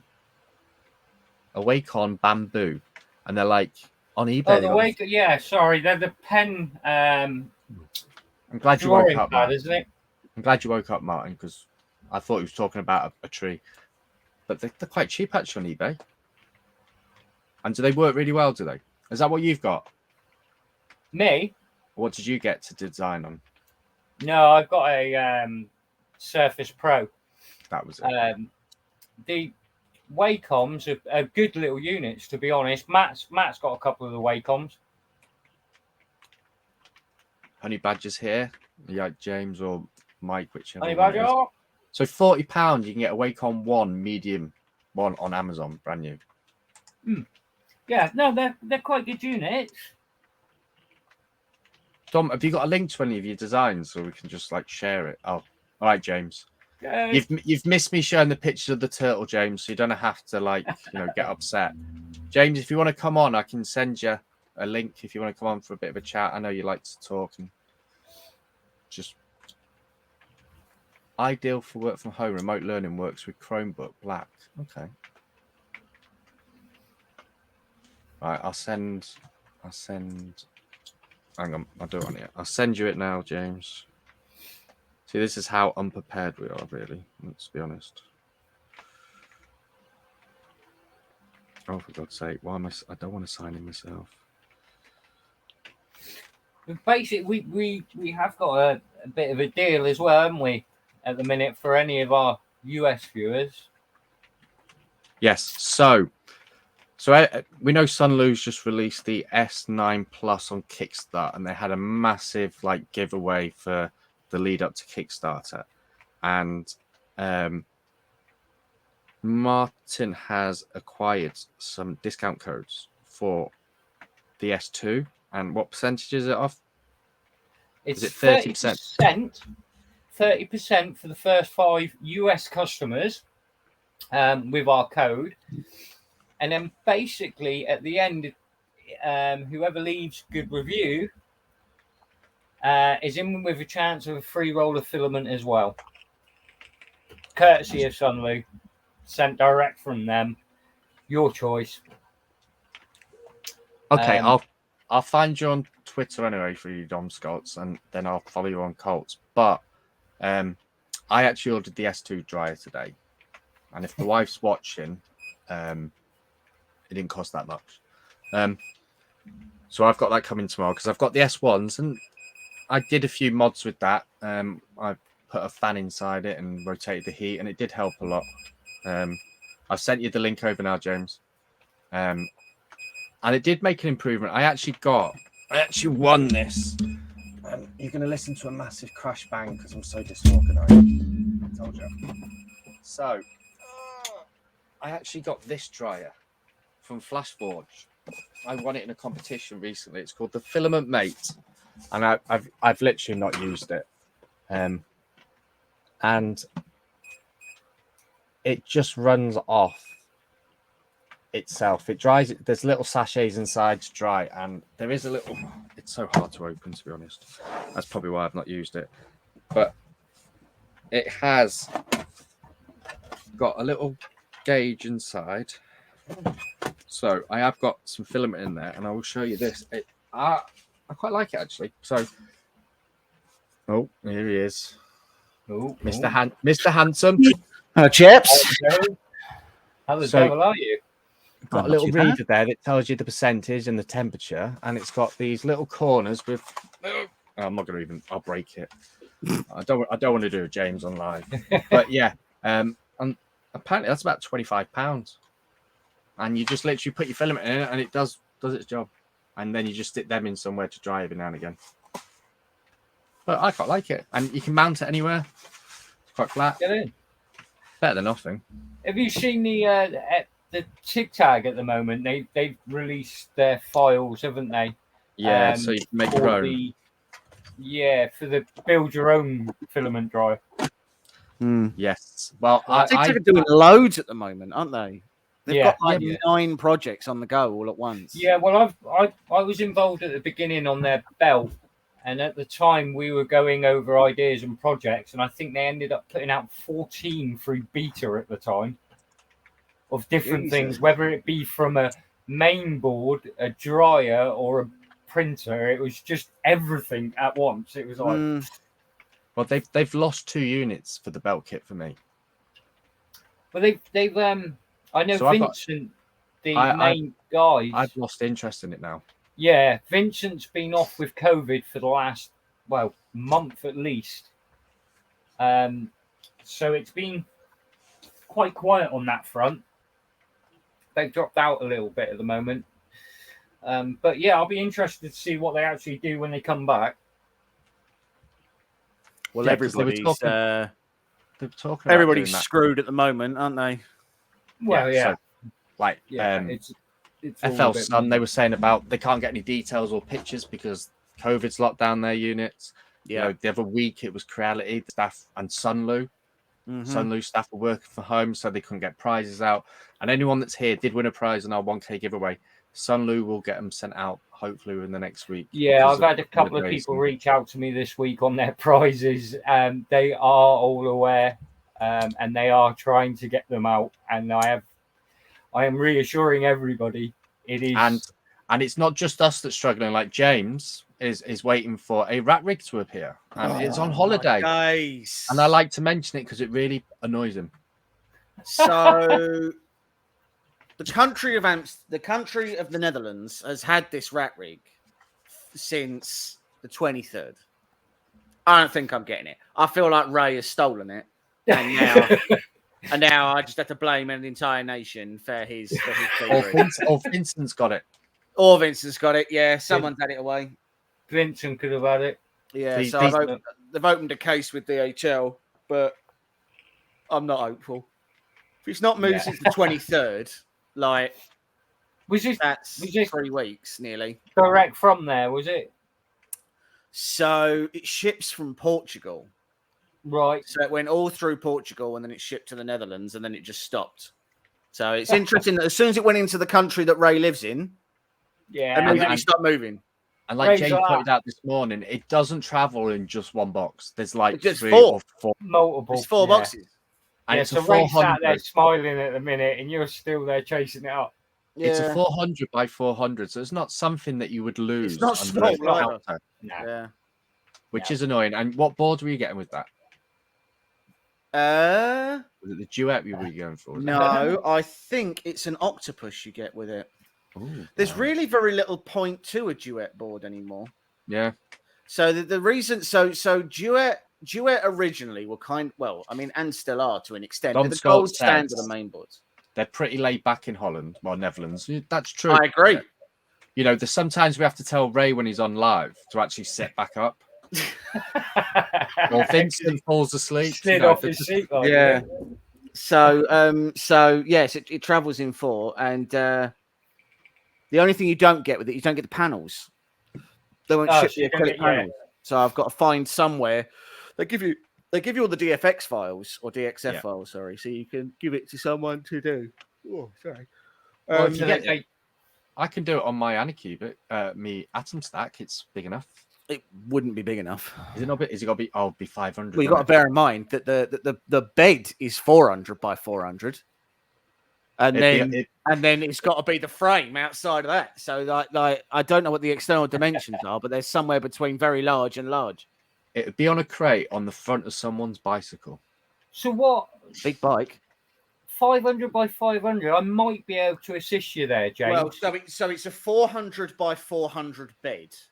But you then have the excess frame and you have the rear electronics panel as well. I would be surprised. I mean, I can send over the DXF files and you can have a look. No, I would be surprised. My day job, we work with full industrial size CNC lathe and laser cutting. Oh, well, that'll do it. Yeah. So basically, our machines are the size of a small garage. Right. Well, I really hope the panels are smaller than that. We can generally cut quite big, right? And we if I sweet talk them, they may let me slide in a nice little project and do them. Let me have a look. So I might be able to help you out there. Because I don't like taking the lid off my Mono X, and it is a big lid. And there is a file on Thingiverse that makes it very similar to the M3 Max, where the back is fitted. Yeah, and the files are on there for me to be able to use my laser to actually pull it to a decent project instead of just burning bits of wood for the fun of it. So that is on my list to do because I want to get the acrylic and cut. I have to say that is a really quiet printer. That it's stupidly quiet, and it's actually printing stunning, to be honest, because that roll of filament's been out for about 4 months. So. James, you like the Focus, don't you? And you like your Hornet. Your Hornet works really well for you. I was surprised by the Hornet, if I'm honest. The Hornet kind of came. So I was an advocate for. I genuinely thought the Hornet was a waste of time. When the Genius, so inside of the artillery lineup, you have the Genius, which is ender-sized, and then you have the X1, which is now the X2, and I saw no point whatsoever to the Hornet existing. It doesn't have a touch screen. It doesn't have auto bed leveling. It's not direct drive. It's got that ridiculous Bowden tube baked into the electronic thing. And I'll tell you what, fair play to it. That I've had that now for Jesus. I must have had that for nearly a year since we did the video on it. And that Bowden tube, it not an issue at all. The only thing that makes it an issue with you. Well, you've got one as well, haven't you, Martin? Yeah. So you've had a problem with yours. The only thing it makes an issue with is the cold pull. Right. Yeah. So That's the only any thing cold that's pull, an to be issue. You fair. can't really cold pull because Yeah, because as soon as you The- take the the Dover valve. tube out, you have to pull the electronics out. No. So Yeah. I actually chat to James quite a bit away from YouTube and all that, and he's always like he had your focus was failing, wasn't it, in the winter quite a bit? Was it ASA you were printing or something like that? It was just- Yeah, I was trying to print ASA-X, and it was not having it. and your Hornet was just doing it for fun. And the Hornet was just smashing it. So to be fair, I've had the Hornet open printing ABS, and my does Hornet has been solid. To be honest, anything you chuck at it, it just gets on with it. and I was And- genuinely surprised by that. I'll not lie. I was not Yeah. expecting it to be good. Because was there isn't a lot sceptical of at the people that start. say that though about the Hornet, is there? So Sam Prentice has got one. Sam Prentice had a lot of issues with his. So I will say Tripod- this: my screen did die. Right. So I Right. had it about 3 months, and I had- and I turned it on, and then puff, the screen just went. My only issue I had was the thermostat went. Oh, really? Yeah, I had a thermostat. It kept alarming out about thermal runaway. Mm-hmm. And I'm like, okay, this is odd. I jumped onto 3D Jake, Yeah. and he done the entire kit for 30 quid, the whole hot end. So everything, the carriage, the hot end, the fans, the whole assembly for 30 quid. So I brought one of them. 5-minute swap over. I've had no issue since. Yeah, you So- can't argue with that, really. So people who don't know James, he runs Honey Badger with Mike on YouTube, and he has a TikTok account and all that as well because he's cool like me. I'm a That is very not cool his person. halo that's glowing behind him. that is an excessively big resin printer. So do you want to because some of these probably haven't seen your channel. I know Very Nonfam possibly, hasn't. yeah.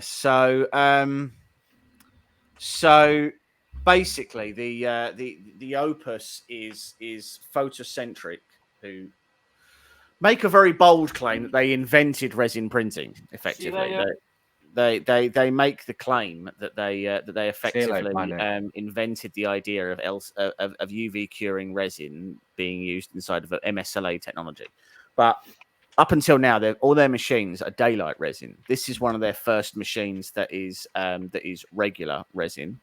It's a 13.3-inch screen. It's a 4K mono. It's $7,000. Ouch. Now, don't get me wrong. I'm enjoying using it, and I've had some nice prints off of it. However, along with the $7,000, you then have to buy Photocentric's software, which is £150. It's a perpetual license, but fine. That's still a chunk. And they only really support you if you buy their resin. So there's pre-established profiles for everything, pre-established support profiles, all that stuff. And if stuff isn't working for you, you can send your model into them. They'll support it for you and send it back. But which is great. That's handy. And handy. But the problem is that so I want to use third-party resin. I want to use Anycubic resin in it. Yeah. Because I would debate the vast majority of people wouldn't want to pay £60 a litre to buy dental resin or to buy durable resin or to buy whatever. Yeah. I'm mixed because obviously I have Formlabs, the Formlab 1. Yeah. The 1 Plus. And that's like 120 quid a bottle. Yeah. 120 quid a litre. And that to me just brings tears to my eyes. If I couldn't get it through work, I wouldn't get it. I'd be like, nah, see you later. It is a lot. And the worst thing about that Photocentric one, that is not even the most expensive one they sell. Because obviously I was chatting to James and he was like, oh, I might consider. And he was like, I just can't justify that cost. It turns your hobby into a very expensive pastime. So let's be clear, right? This machine is not for you and me. No. Right? It's not for you and me. No. If you and me want a 13.3-inch resin printer, we would buy an M3 Max, or we would buy the Frozen. We would buy the Frozen Mega. We would buy maybe even if you were feeling like a baller, you'd go out and buy a Peopoly. Oh, Yeah. yes. This machine isn't for you. That's ultimately what it is. You know, it's a tool for a job, and it is a tool for a job where someone is earning money out of owning this machine, right? Exactly that. It's somebody that can afford to pay those prices on resin without even thinking about it. It's just like, let's get another it's 4 not an bottles. issue. So it's dental resin. It's and they sell dental resins. They sell durable resins. They sell. So if you were the predecessor to this was the LC Dental, and they actually brought out the new one pretty much because they kept trying to sell it to people, and they were like, "I'm not a dentist." And they'd be like, "Well, yeah, but you can print anything with it. Like it won't. It's not just only teeth that it prints. Like, you know, it prints other stuff." And they were like, "Nah, I kind of feel like I should get the LC Auto because I'm a car manufacturer." And they're like, "That's not a thing." And then then eventually they just changed the name. But the thing is, so iFun have just released a new resin printer, haven't they? With a heated vat, chamber, and again, that's aimed at the dental market, and that's £1,000 for their entry level dental printer. That thing looks quite good. The Mini Giant, isn't it? Yeah, the Mini Giant, is it?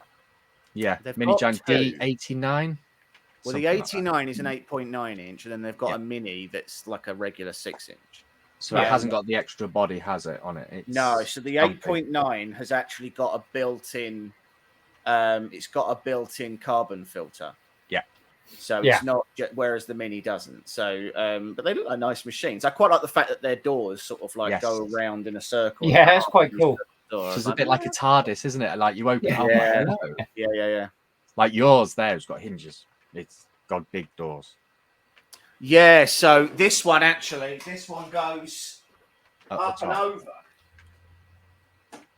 And for anyone that asks, James is in a print shed, and in the middle of the night, it does look like the red light district. Yes, you can't actually turn the light off either. So that's on all the time. Akuma Mod is in the chat. He's just found a new add-on to have a heated vat on Facebook this morning. Oh, James is gone. Or have we gone? In his shed. James is in his shed, yes. Well, looks like James This is gone thing now. This is actually printing pretty damn spot on at the minute. So like James was saying about the Hornet, this is kind of like that Hornet for Anycubic. It's not as big as an Ender 3 because they got the Viper, which is a little bit bigger. And then they've got the Cobra that takes out the CR10 bed size, or it deals with what's Elegoo's. To be honest, Two Trees have got 2 Core XY printers out now as well. And I don't know how good they are and I don't know how bad they are, but a lot of people have got them. And they're quite quick. And they seem to be redesigning a lot of things. Didn't they? Yeah. So this laser. So if my TTS 55, if you go back like 12 months ago, the lasers were getting slated because they were built wrong. We're just on Twitch, Akuma Mods, unfortunately. We thought we'd just do Twitch for a change. Should have done YouTube, but just was a bit rushed. But anyway, nice little nozzle pick as well, which is quite cool. So Two Trees really did up the game and changed the design slightly of their lasers. So I like the blue and the black. Next time I come on, I'll get some cameras set up in there so people can see, and I'll do some lasering actually so people can see. And I really like it. The only thing I don't like about it is the magnet that holds on to the actual laser head. You mentioned that. So you still have to, don't believe all the hype, but you still have to wear your little glasses. You know, they're there for a reason. And mine are in the enclosure, so I don't have to physically look at it. Yeah. PC died. 2 seconds. James will be back on. He's having loads of problems with his PC. He's doing better than me. At least he's got a webcam. Yeah. So I will actually do some lasering because I've really got into it, and I find lasering at Old Curmudgeon.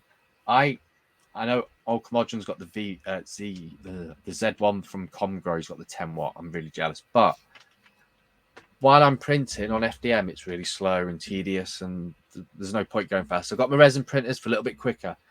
In between that, I can do my lasering, and I really really am enjoying doing the laser. And so I'm actually looking forward to finally moving and actually getting set up properly, because I've got so many machines now that are at my storage unit that would be so much better purposed here.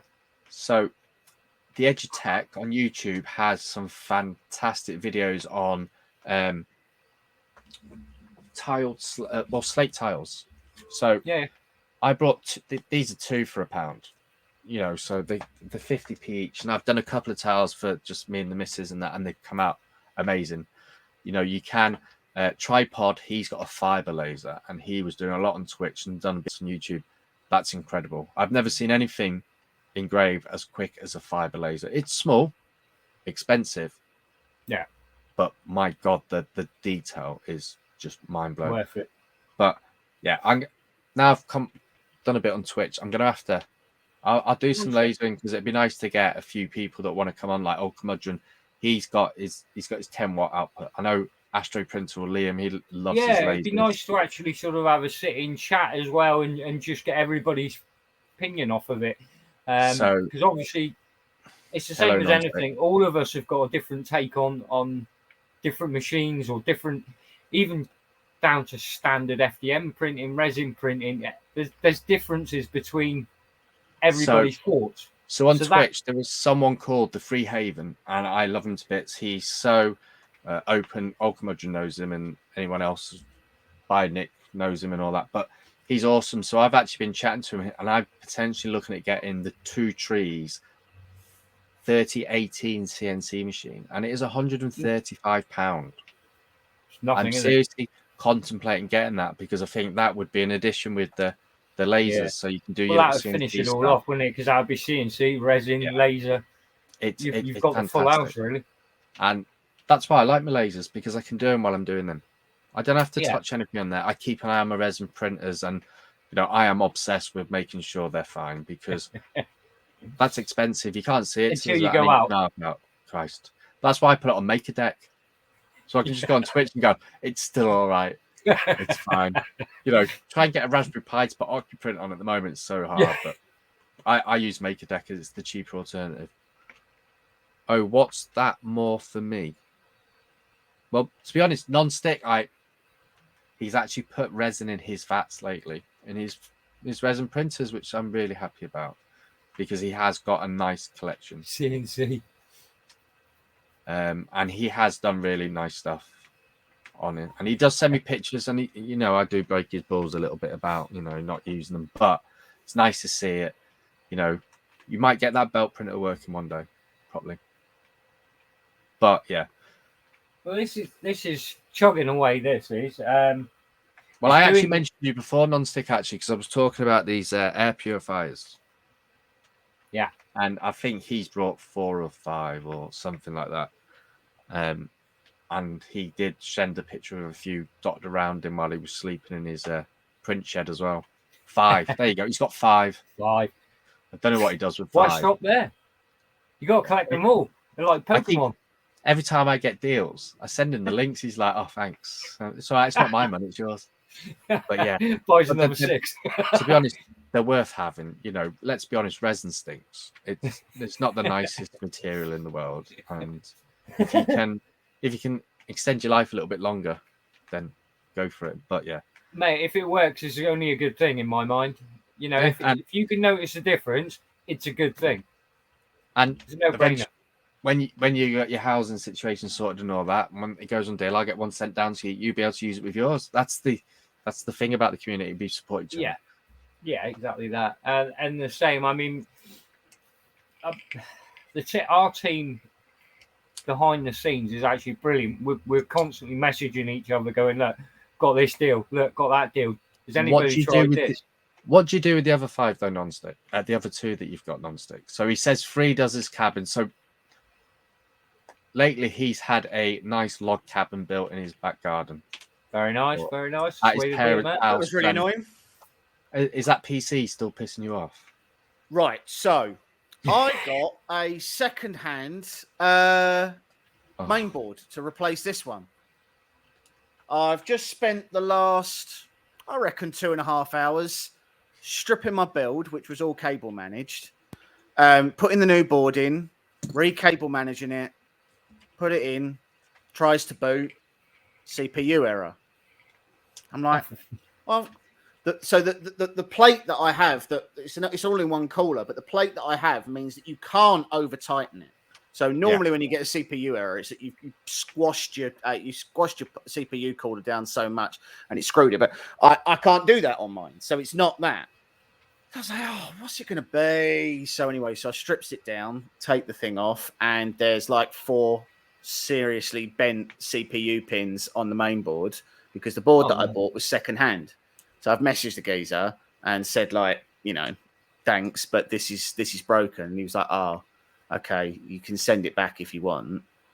And like, he didn't challenge it at all. And I was like, he super knew they were bent. Yeah. Like, you were obviously quietly hoping that I had some sort of magic powers, that you'd confuse me with the amazing James, and I was going to be able to unbend those pins. Like, what did you think was going to happen? Do you think I wasn't going to notice? It could only happen to you, couldn't it, James? Let's be honest. So anyway, so I'm now just trying to strip that out and I have to put the old board back in that I already know doesn't work properly. So it's now back in, and I'm just like hoping and praying. But obviously, I've messed about with all my drives and everything, and I was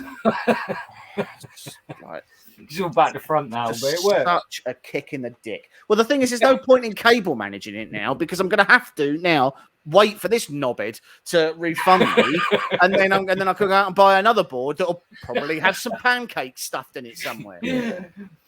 And you did get it at a deal, though, didn't you? And that's probably why it had bent pins. Well, I mean, I want to be clear. A deal would be if I gave a small amount of money and got in return a functional item. What I did was I gave someone some money and they sent me their garbage that they now want me to post back. And pay.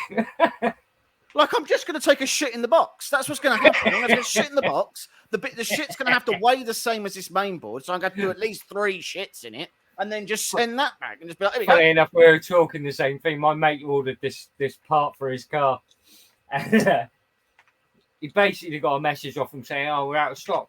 So he goes, "That's all right. Just send me the better one for the same. I'll match the price, whatever." Anyways, sent it out for the same price.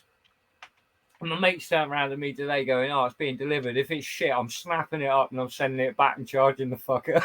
Yeah. So, you know, they're all at it at the minute. Everybody's doing the same thing. Was it on eBay you got it off, wasn't it, James? Yeah, it was. Yeah. And that's the luxury is with eBay, you are protected as well. You know, you got there is that you got a bit of protection. You know, there's nothing worse, is there, than spending your own hard money and it being a pile of dog shit when you get it. Do you know what? If he'd have been like, oh well, I don't know, it wasn't broken when I sent it. And I'd have been, and then that would have been, at least with eBay, you have got some level, and I paid with PayPal anyway, so I'm sort of double protected. But yeah, not wildly chuffed like. Have you? Well, to be honest, you could have just sent him the video that you'd done for your chocolate addition to your printer, and he would have just took that part back. He'd just been like, "Fair enough, you've had enough." It's you. You went viral for the chocolate printer that was a chocolate printer, so I'd just send it back. To be honest, I'm really impressed with this, considering it's a really old filament in there. It's doing really well. Well, while your computer died, actually, James, I was saying to Martin that this, like you were saying, like the Hornet, you didn't think had a place in their catalog. I think this is that Hornet for Anycubic. Oh, I don't know. I mean, I think that's that. I mean, the Viper is a really good machine, solid machine. It's a different beast. The reason why I didn't think this had a place is because, I mean, it's still the old clicky wheel screen. It's a remote extruder that still isn't a dual drive. But again, this is the conversation we had the other day, which is that what do you want from your 3D printer, really? Yeah. At its core, not do you want auto bed leveling? Auto bed leveling is an enabler to what you want. Because what you want, it comes out damn good. I want a printer that works. Yeah. And I want a printer that works fairly well. Enter Fedora. Yeah. You know, there's a price point on the thing. I don't think there's much that competes with it, to be honest. I really don't, because it can print relatively quick. It prints anything you chuck at it. okay, it's very basic, but it's got a snazzy kind of feel to it. It's got Yeah. that old retro vibe screen where you move Yeah. around and it just does what you ask it to do. And it looks like Bumblebee. Let's be honest. And it That's looks like it, Bumblebee. I mean, do you know what? When it turned up, I was like, this has got TiVo vibes. Like this is a Yeah, it plastic looks like a extruder with plastic fronts, with Yeah. with base functionality. But there's a reality that it does what it says on the tin. The dual blowers are solid. You're not running it at 100 millimeters a second. It's not auto bed leveling. It's not got a flexible steel plate. But The first when I put profile they something done on was a there, bit I know nuts. it will print. Pardon? The first profile was a little bit nuts. Yeah, I mean, Mine was racked up to something like 85 millimeters a second, but it was doing like 160 on infill or something daft. I'm just like, this is I don't just know why they mental. always try and pump the numbers, don't they? But then FL Sun do that with the SR. Yeah. Like they purposefully pick a model that will do well at that speed, and then Yeah. they crank it right up so that you're going, oh my god, this is amazing. How's he going to do this all the time? And then that's you're it. like, You're not oh gonna- yeah, it's not. You're not going to see it. You're not going to see it in an R2D2 body, are you? At that speed. Well, it's interesting. So my FL Sun over there, I have just fitted a BQ H22. Oh, nice. And I'm in the process of trying to figure out if I can make it do things.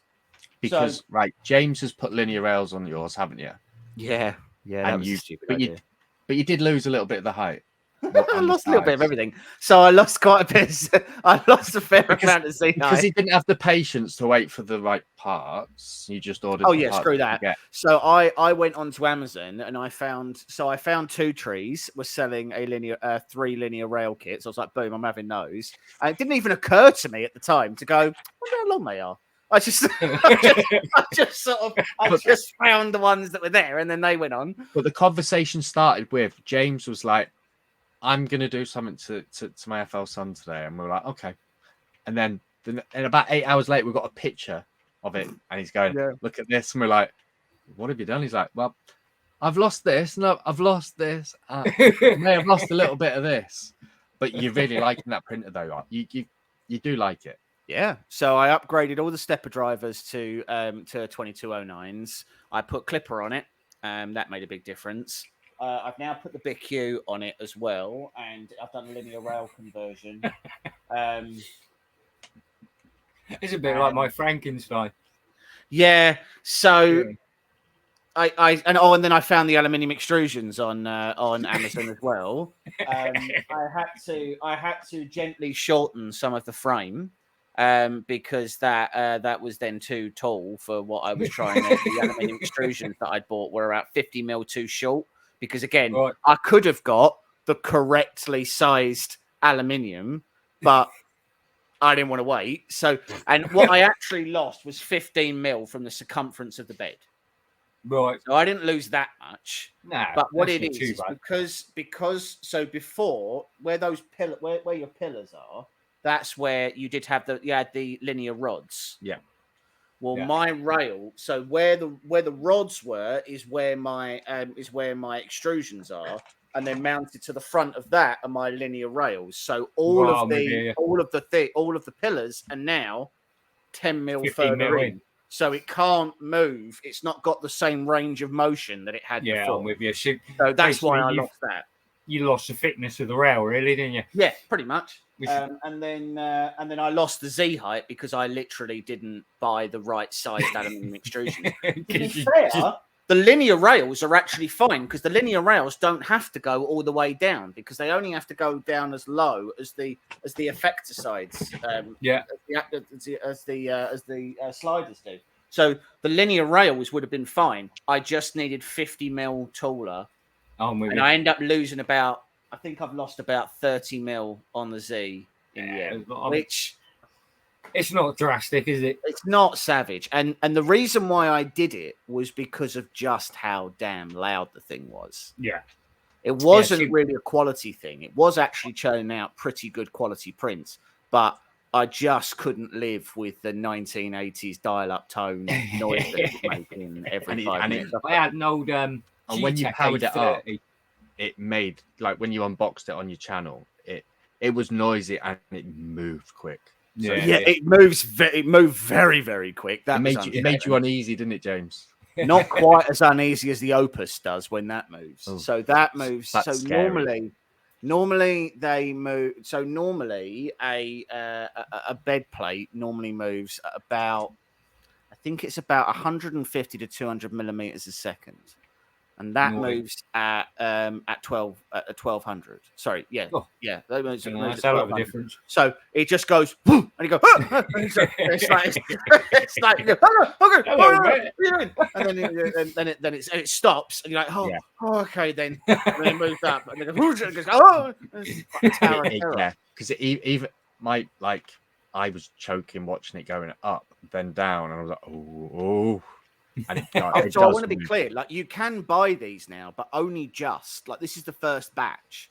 So I was like, oh, if I break the screen, I'm gonna have to call them. And they're gonna say so many hurtful things. Like we weren't given the machine. We've been allowed to keep it for the next sort of 6 months so that we can produce some videos and things like that. But then it has to go back. And I was like, if I give it back to Martin with a broken screen, he's gonna go absolutely garrety.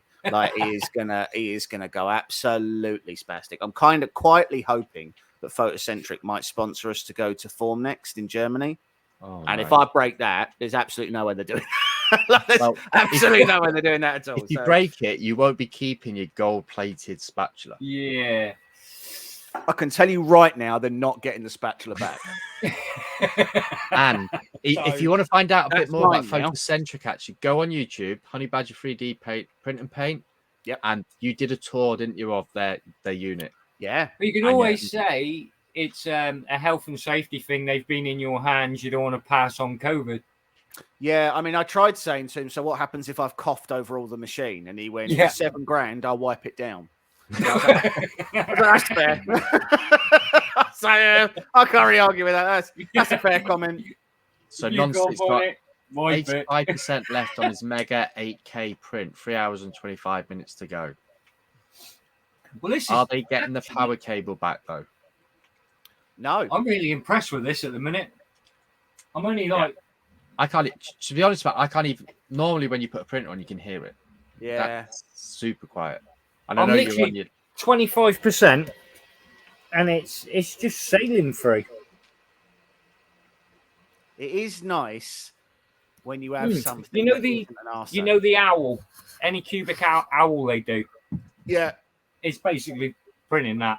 And we had this conversation, didn't we, James, actually, with Akuma and all them, didn't we, the other day about Anycubic have upped their game. This since their release, they've really pushed that step Yeah, forward so- to Yeah, challenge hard, haven't they? everyone. I said on Matt's channel today, right now, pound for pound, there is not a better machine out there than the Mono X. Yeah. For the No, I amount think you you're right. pay for what you get, there is nothing that's touching it. And I challenge actually that there's nothing for double the price that you could tell me that is materially better. So right now, a Mono X is £300. I know, it's mad. And I've if you got it said you had a for budget that. of £600, you could buy a Saturn. You could buy the Mono. There's the Mono X 6K and things like that. And then there's the Mighty 4K and things like that from Frozen. But for the price, Anycubic has gone to war. Oh, yeah. That- They're, That FDM printer there, Martin, you've got, how much is that? About 300 quid? 150? well, the Cobra, $300 that Cobra is $300. Yeah. That's aggressive.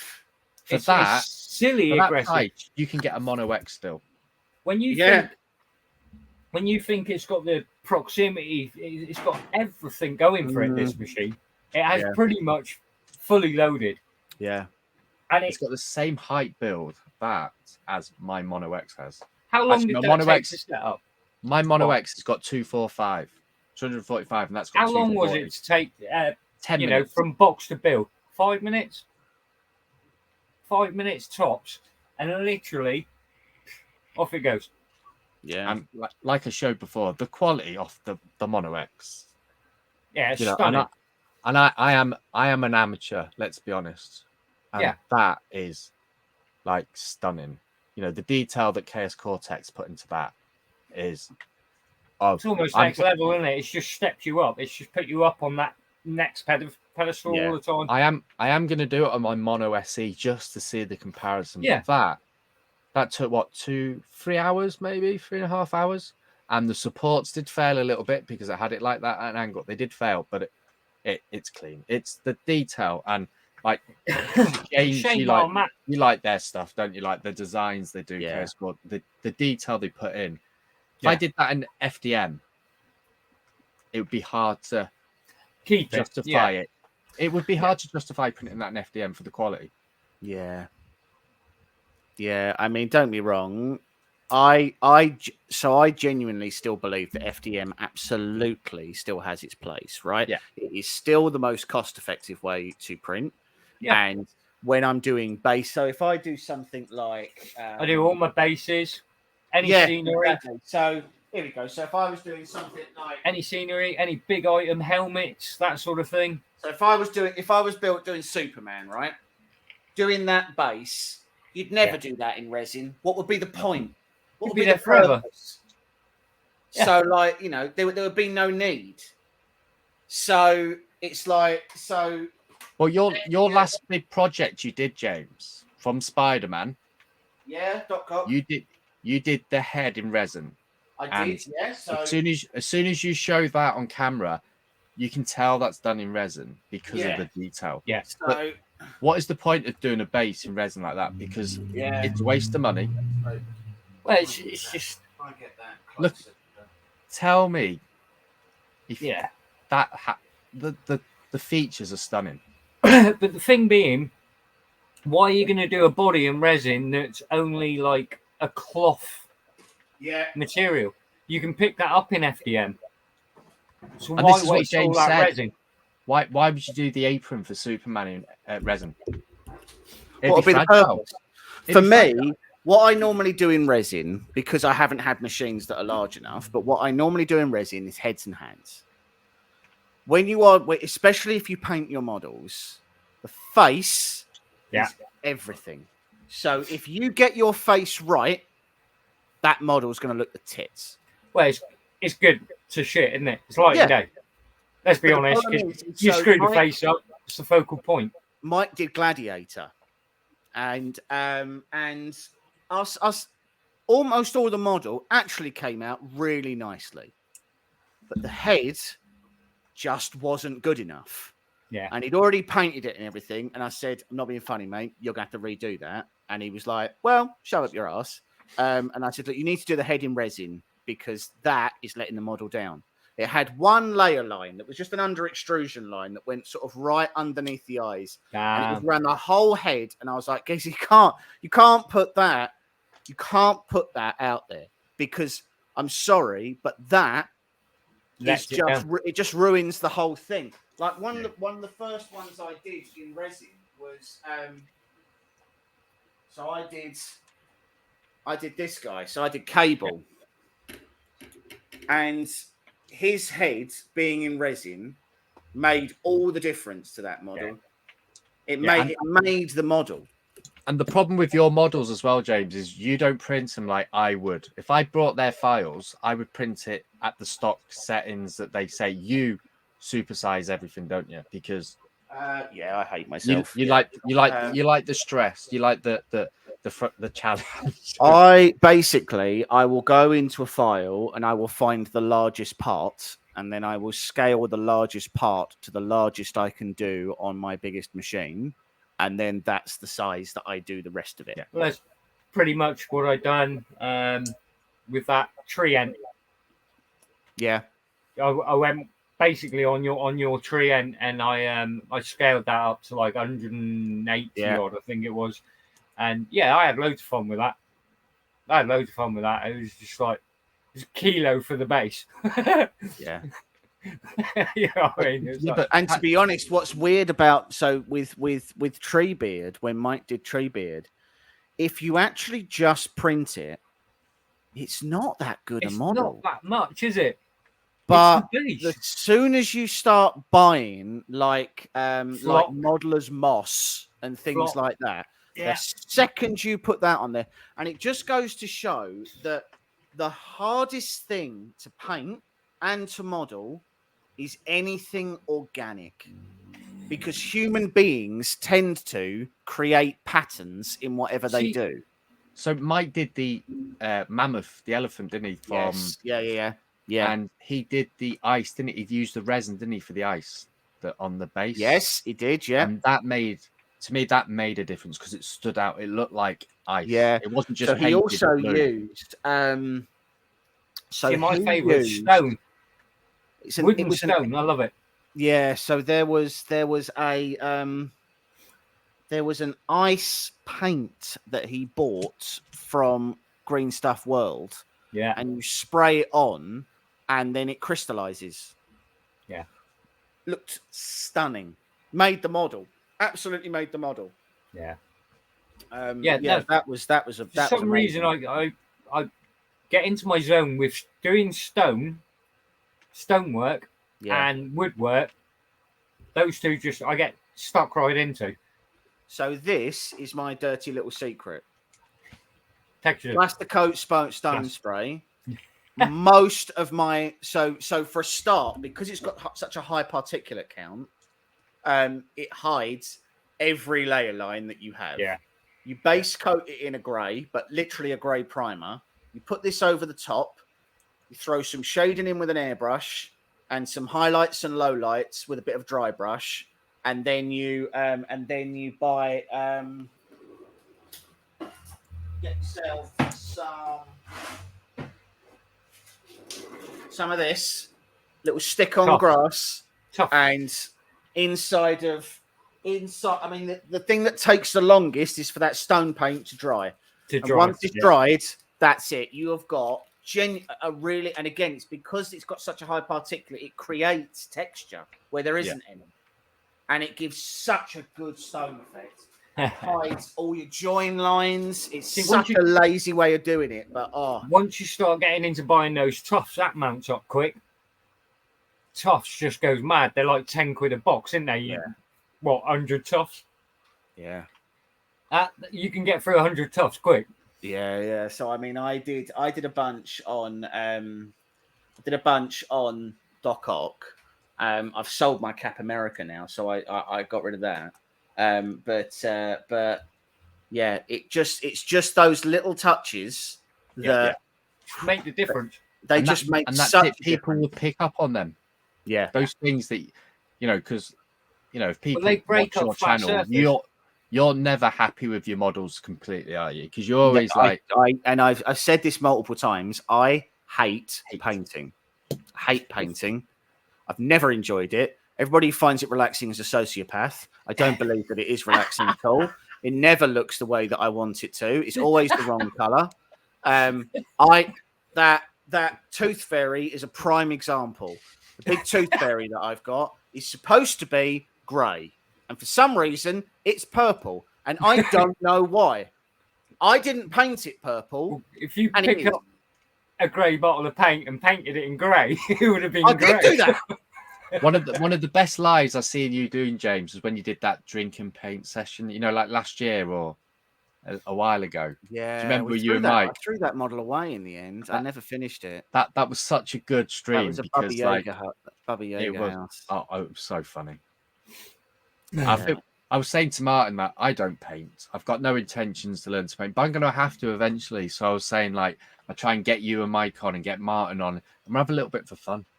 Because I have to have a paint session. As soon as I start drinking, we're definitely going to end up getting our channel demonetized, because both me and Mike hate the same people. And once one of us starts saying, "Oh, he's a bit of a knob," it's like it just spirals. Yeah. And you're just at the end of it, you're like, "Yeah, and he's got an ugly wife as well." And you're like, "Oh,"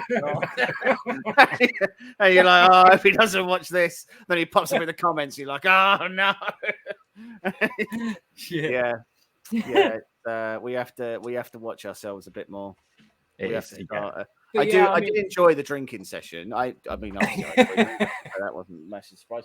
I don't know why I thought doing a giant freaking model was the way to go. I should have done a normal model, and then I'd have been able to have finished it. But most of my paintwork's all small stuff, and yours is more on the big scale. So And to be honest with you, it's because the bigger stuff is easier. I mean, I do 32 mil. Painting small stuff impossible. I don't have a very steady hand due to years of drug and drink abuse. I've got, every time I try and paint a straight line, it looks like I've got Alzheimer's halfway through. Right. Anyone who's not following you get the Honey dread. Badger's channel, there's their YouTube link in the chat. Seriously, just give them a follow, even if you just go and watch, I don't know, some of I mean, the I've models. watched some of James's in the past, quite a few of James. I love some of the stuff he pulls The things out. I do are things like that, right? Love it. So things like that. And again, none of hers resin. And because she's so large, Other way. we can get away with it. So, Yeah, see that? I love it. The colour contrast, awesome. I loved this because I liked the fact the base was something.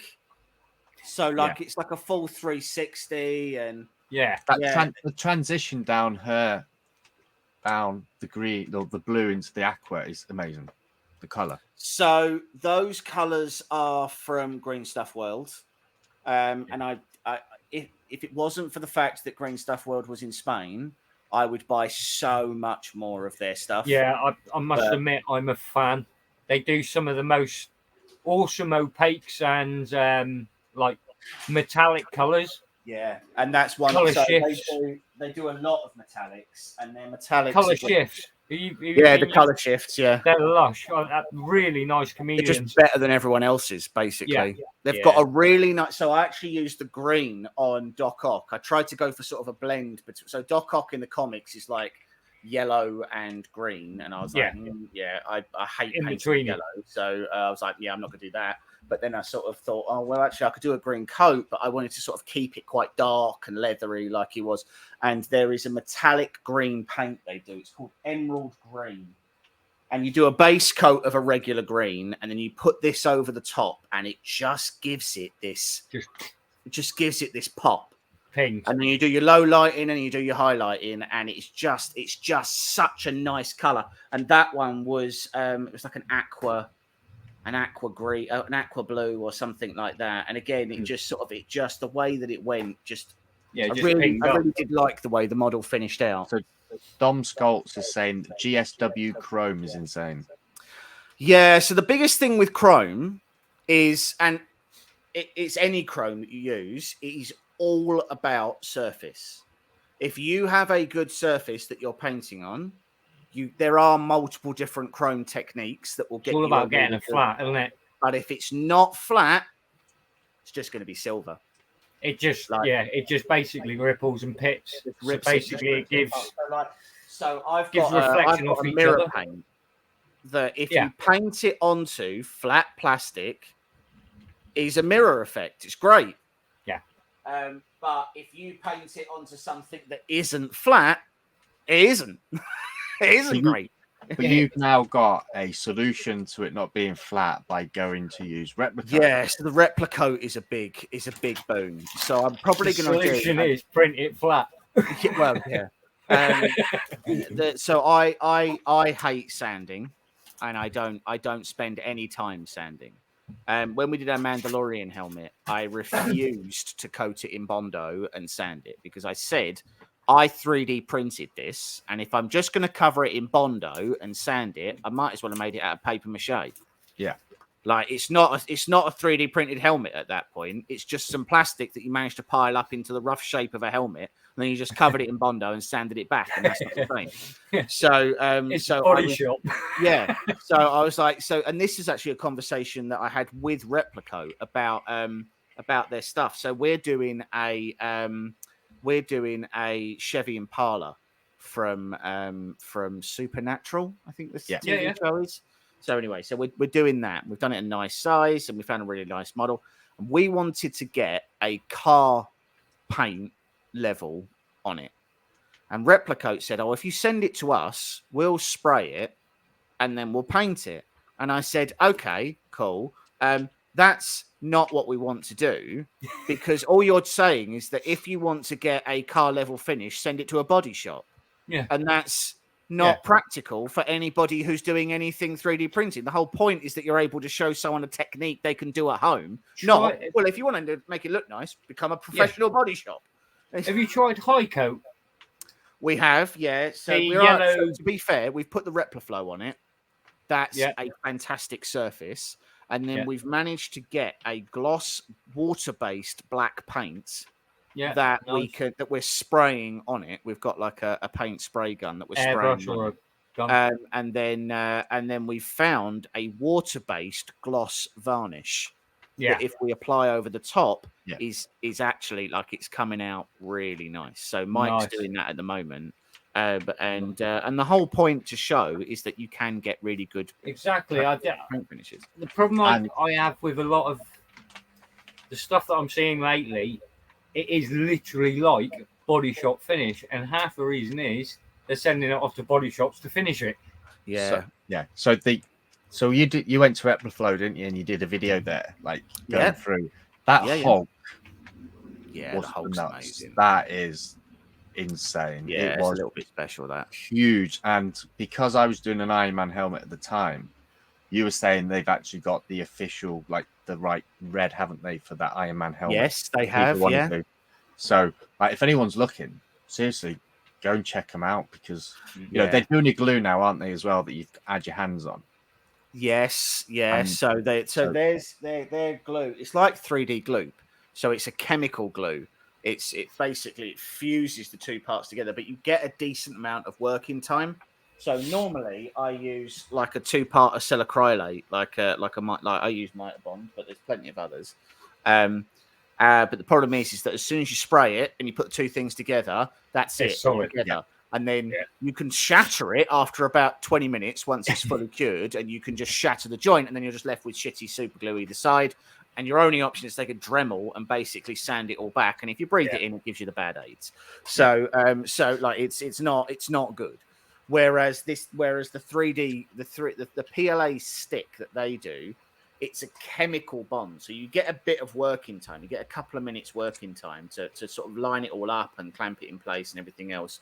But then after about 5 minutes, you will separate layers before you separate the glue because you did a print, didn't you, on your belt conversion, and you literally cut it and stuck it. And I couldn't believe in 5 minutes that was that strong. It was crazy. And I couldn't snap it. I tried because Gloop are coming onto the scene a lot more now, aren't they? So they're really big in America at the moment, Gloop. Yeah. And I know, is it Jake 3D? They sell it, I think, Gloop, and it's moving over here a lot. And it's like, it's nice to see now that we don't have to use a super glue, or there is a proper glue that we can use instead of like the amount of times I've spoken to people like yourself. I'm covered in super glue because it's shit. It's everywhere. Yeah. And like you are right, it melts and it doesn't give a nice finish and it doesn't give a clean look. And you're fighting. The bigger issue that I have with the acrylocylate is that if you use the activator, it tends to expand. And once it's in your joint, that's it. That's the gap that's going to be there. And then you've got to do more filling and more sanding, which I already hate doing. And if you're doing a regular model where, so if you're using Wicked, for example, as an example, Patrick, and they do some amazing models. And when you put those two parts together, there is no seam. They hide their seams really well. Yeah. But if you put the super glue in it and it decides to expand, then it just takes 0.5 millimeter of push, and then that's it. And now you've got to try to hide something that was supposed to already be hidden, and you lose detail. So before you came on, so Dom Skoltz in chat at the moment was saying that for his resin prints, he's using acetone to clean his prints. Oh, okay. Then he's curing it in water outside. And he says it stops the white turning to that discolored yellow. Oh, okay.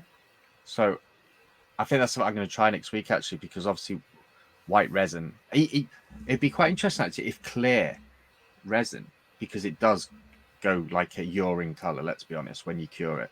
If that's any better in water, because that would be an interesting little test. Yeah. Because I'm definitely going to try it, because acetone's cheaper than IPO. Yes, it is. Yeah. And Matt Akuma Mods has said distilled alcohol he uses now instead of IPA.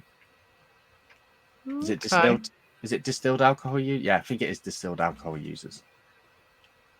Interesting. So, and it's quite nice, isn't it, to find out all these little things? Because obviously you're moving more into resin printing now with the big boy behind you. Yeah, I mean, so we've got a couple of really nice machines that are sort of either on the way or that are obviously with us with the Opus and things like that, and it just opens up a lot of options when it comes to doing sort of regular models. Yeah. I really want to get to a point where I'm doing pretty much the whole model in resin, and then I'm doing the base in FDM. So obviously we've got the rat rig turning up, and I'll keep the Voron. But that will be a game changer for you for bases. Though a 400 by 400 is gonna be. Yeah, it's gonna save time, and DeWitt Tim, he's got the 500 by 500. Yeah, and the prints are beautiful on it. They're stunning. And we know Sam Prentice he raves about them. He loves them, and you can't argue, can you? The quality, the equipment you're getting, the workmanship, and the continued research that goes into rat rig is incredible. Yeah, no, they are really impressive, and I'm really Martin, what you're saying? The only thing they haven't done that the rest of them are at the minute is a little drawer. That is the only thing they haven't got. They haven't got a little drawer in there. That's probably why they've left the frame exposed, so you can actually print one and clip it. That's why it's cheaper. But for $300, that's cheaper than the S1. Yeah, I'm actually really impressed. This is coming out stunning. For the amount of time I've spent setting it up, it's actually printing so well. It's crazy. And Sam Prentice is actually on Maker Deck at the moment, printing a 555% Waxter star. I don't know what figure he's doing, and he's done some big prints on that Cobra Max, and the print quality is beautiful, absolutely stunning. I'm really impressed so far, because I mean, like I say, that's a stupidly old filament. It's been sat up there for fucking months. Well, to be honest, we're quite lucky living in the UK because we don't really have humidity. I got a bit issues over the winter.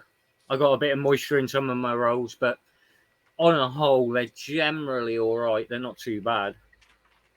But then I do run 2 dryers if I need it anyway. So yeah. So I mean, with mine, most of my filament stays in its sort of little vacuum sealed packs anyway. But it's a double glazed sealed building. Do you know what I mean? Like it's just not.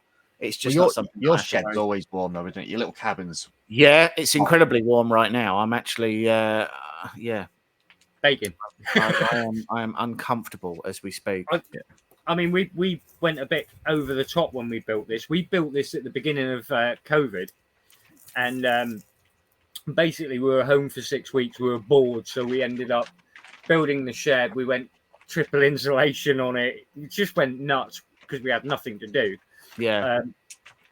And it's probably the best thing we could have possibly done, to be honest. I honestly think that this summer house saved my marriage.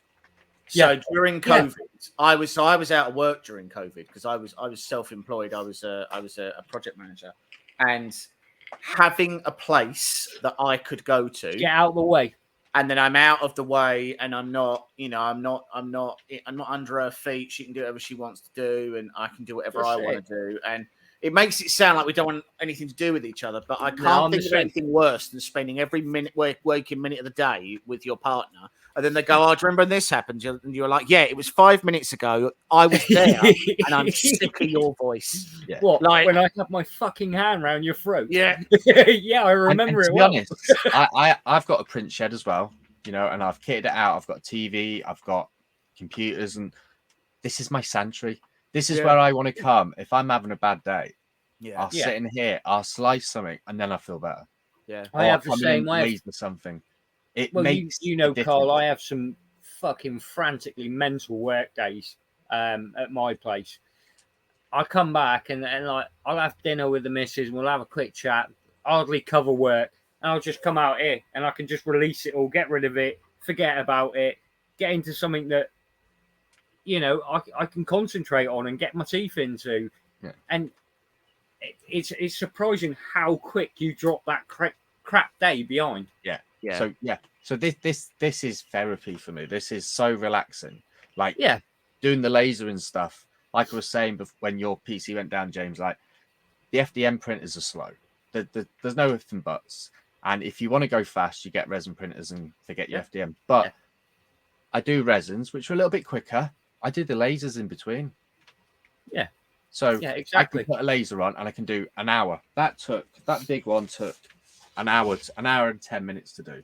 Yeah, can't go wrong, can you? You know, hour and you've created something that's pretty unique to your taste. And I do have to keep an eye on them, so I put a camera in there so it doesn't catch fire. You know, because I have come close at some occasions, and so has James on his. But these things happen, and that's how you learn, isn't it? It's about what you do afterwards that counts. You don't. This is it. I think we've all been through trial and error. Like non-stick's got a laser. I'm really like. I know he was asking me about light burning that this last week about it, so I'll be quite interested to see what he's got planned to do on that. Could be an interesting one. Yeah, but yeah, so the lasers. Having space, having a place that you can go to, I think it makes a huge difference. I mean, again, I work from home most of the time, so I go to work in the summer house, and then when I'm done, I go into my regular house, and that's the separation of church and state. Otherwise, you never switch off. You're always in work mode, and you're always, you know, you can't focus because you're like, oh, probably not do anything for the next 10 minutes. I could go and do a few emails or something like that. You need that separation because you're on top of each other for too long. You want to kill each other anyway, man. Yeah. I mean, I challenge anybody to say that they genuinely enjoy spending all of their time with their partner, because the two of you need to. Me and my wife have been together 10 years now. Coming up 11 years, and like we can have days where we can be together pretty much all day, not a problem. The next day we can spend 10 minutes together and we want to kill each other. You know what I mean? Yeah. And it's just one of those things. If you're on top of each other for too long, you run out of things, mate. And that's it. Like with me, the kids are coming here now and again, and they want to slice it and put it on a printer, and they can come and do it, and they're not distracting. Now during winter, I was too much of a tight ass to put the heating on it. So all my FDMs went in the house, but it won't be happening this year because I am building individual enclosures for him. So the bed, like James does in the winter, he goes in, puts all his beds on, heat up, it warms them up, gets them going, gets his cabin warm. That's what I'm doing. I'm kind of hoping by this coming winter we will have moved, and I'll be setting up a proper print workshop then. I'll be getting all the printers out. Yes, that is right non-stick why a lot of marriages ended during lockdown. Yeah. Because they had to look at the same face every day. That's my plan. So, fingers crossed, one of these next viewings is going to buy the house, and we'll be moving on to bigger and better then. Yes. Fingers crossed. It'd be so much better if we had basements like in America or Australia. Oh, sorry. Having basements, you know, like in America, you see their basements. They're bigger than our houses. One of my old houses had a basement. It was the best thing ever, man. The best thing ever, because you could go down there, and even your mum and dad would forget you lived there. You know what I mean? You could be down there for days on end, and you could find stuff to do. It was big enough. You could play. You could do whatever. Now, nowhere seems to have a basement, man. It's forgotten. Yeah. They're building up, not down. Yeah, we did think about extending up here at one point. We were going to go up a level, and it was like, But when we weighed up the price for it, it just weren't worth it. We're better off selling and getting somewhere bigger. Well, at the moment, it's not, especially with the interest rates. So I've been saying this for a while. I don't have kids yet, but I honestly think that once I have kids, there is almost no chance my kids will ever own a home. Yeah, till I die, and they have to split mine or whatever. I honestly do not think there is a way that regular people are supposed to be able to afford. Nobody can now. So I have a 20-year-old son who, from previous marriage, and he's moved back in with me about 12 months ago, just because the costs. He can't afford to live. You know, he comes to me and goes, I'm going to go buy a car next month. I'm like, all right, how are you going to afford to drive it? Well, I'll figure a way out. Like, I've got a 14-year-old daughter and she's got all these ideas that she wants to be an astronaut and all that, you know, but Definitely build the bunker. That is the right idea. I'm worried for like them. Like, I've got a 10-year-old and an 8-year-old. They're never going to be able to, at 17, afford a car to be able to drive like I had, or you, or James done, or everyone else of this age. It's frightening. Like, petrol went up 5p in the last 36 hours. 5p. I remember the day the country went standstill because it went to £1. I know. Yeah. I had to go out literally this year. It was a case of, look, the Lexus has got to go. I had to get rid of the Lexus, and all right, I've come out with a higher end sports car, but it's actually more economical than what the Lexus was, purely for the fact the fuel has gone up so much. Oh yeah, the old days of £1 a litre. Jesus, forgot about that's way gone. So £1 a litre. We just changed our car in, so we had a Nissan X-Trail, and we've just bought a Jeep Grand Cherokee. It's a 3-litre a Jeep Grand Cherokee, so it's a 3-litre V6. So the other day, it's nice. I've got to say, it's a nice car. Like, it's a lovely car. Yeah, it's fully the other day, I had quarter of a tank left, so I was like, I'm going to go and fill it up, and 3/4 of a tank cost £145. Yeah, it's fucking bad, isn't it? And I was like, mate, like, but to be fair, we hardly do any miles. Like, we bought my missus You can't afford to. Yeah, can't afford to now. But like, we bought my missus X-Trail 4 years ago. We bought it with 19,000 miles on the clock, and at the end, it had 32,000 on the clock. That's not bad. So, like, there was nothing on that. Nothing. Car. You know, it was just that the car was getting old. There was a bunch of work that needed doing to it. It was a 2014 plate, so, you know, it needed new brakes, and it had a couple of other issues as well. And it was just like, I don't want to spend the money on it, so I may as well go and get something else and just chop the car in. It. They gave us 12.5 grand for a 2014 Nissan X-Trail, and I was like, who are you selling this to? Who's buying this? That's why nobody can afford anything. We lease a car. So we lease a car, and it's actually coming up in September. We're actually going to keep it for another year because of the shortage of chips, or because of the bits, you know. And it's like, gone are the days where I'd like say to the missus, I'll just stick a tenner in, and, you know, I'll fill up the tank. You stick a tenner in now, she's like, I've got an extra 10 miles on the fuel gauge. I'm like, for God's sake. Like a friend of mine sent me a joke when it went up, and he's saying about taxi drivers, you know, they used to go the longest route to get the most money. Yeah. Now they actually go the correct route because they can't afford to go those long routes anymore. It's nuts. Mad, isn't it? Mad. Insane. But we're at 10:30. I think maybe we should call it a night, to be honest, because I'm hungry. Yeah. I mean, what I'll do, I mean, we're at like 65% now. So what I'll do, as soon as that's finished, I'll get some pictures of it and bung it on under the hot end. But if it carries on the way it's carrying on, I can't see any fault in that. Yeah. It is absolutely bang on for straight out of the box. And as James says, watch out for Anycubic, because they are throwing some really good deals at the moment. They are really trying to like nail that market now. Percentage. They're trying to price people out of the market. They're literally trying to dominate. They're actually, I think basically what's happened is they've seen a bit of an opening there now, and they are going in for the kill. Okay, $570 for the Kobra Max. Find me a printer at, say, what, 450 quid at a 450 by 450. Yeah, the size of that machine is insane. That is a really nice sized machine for that price. You're not going to find a price for that. It's nuts. But anyway, so thank you very much, James, for coming on.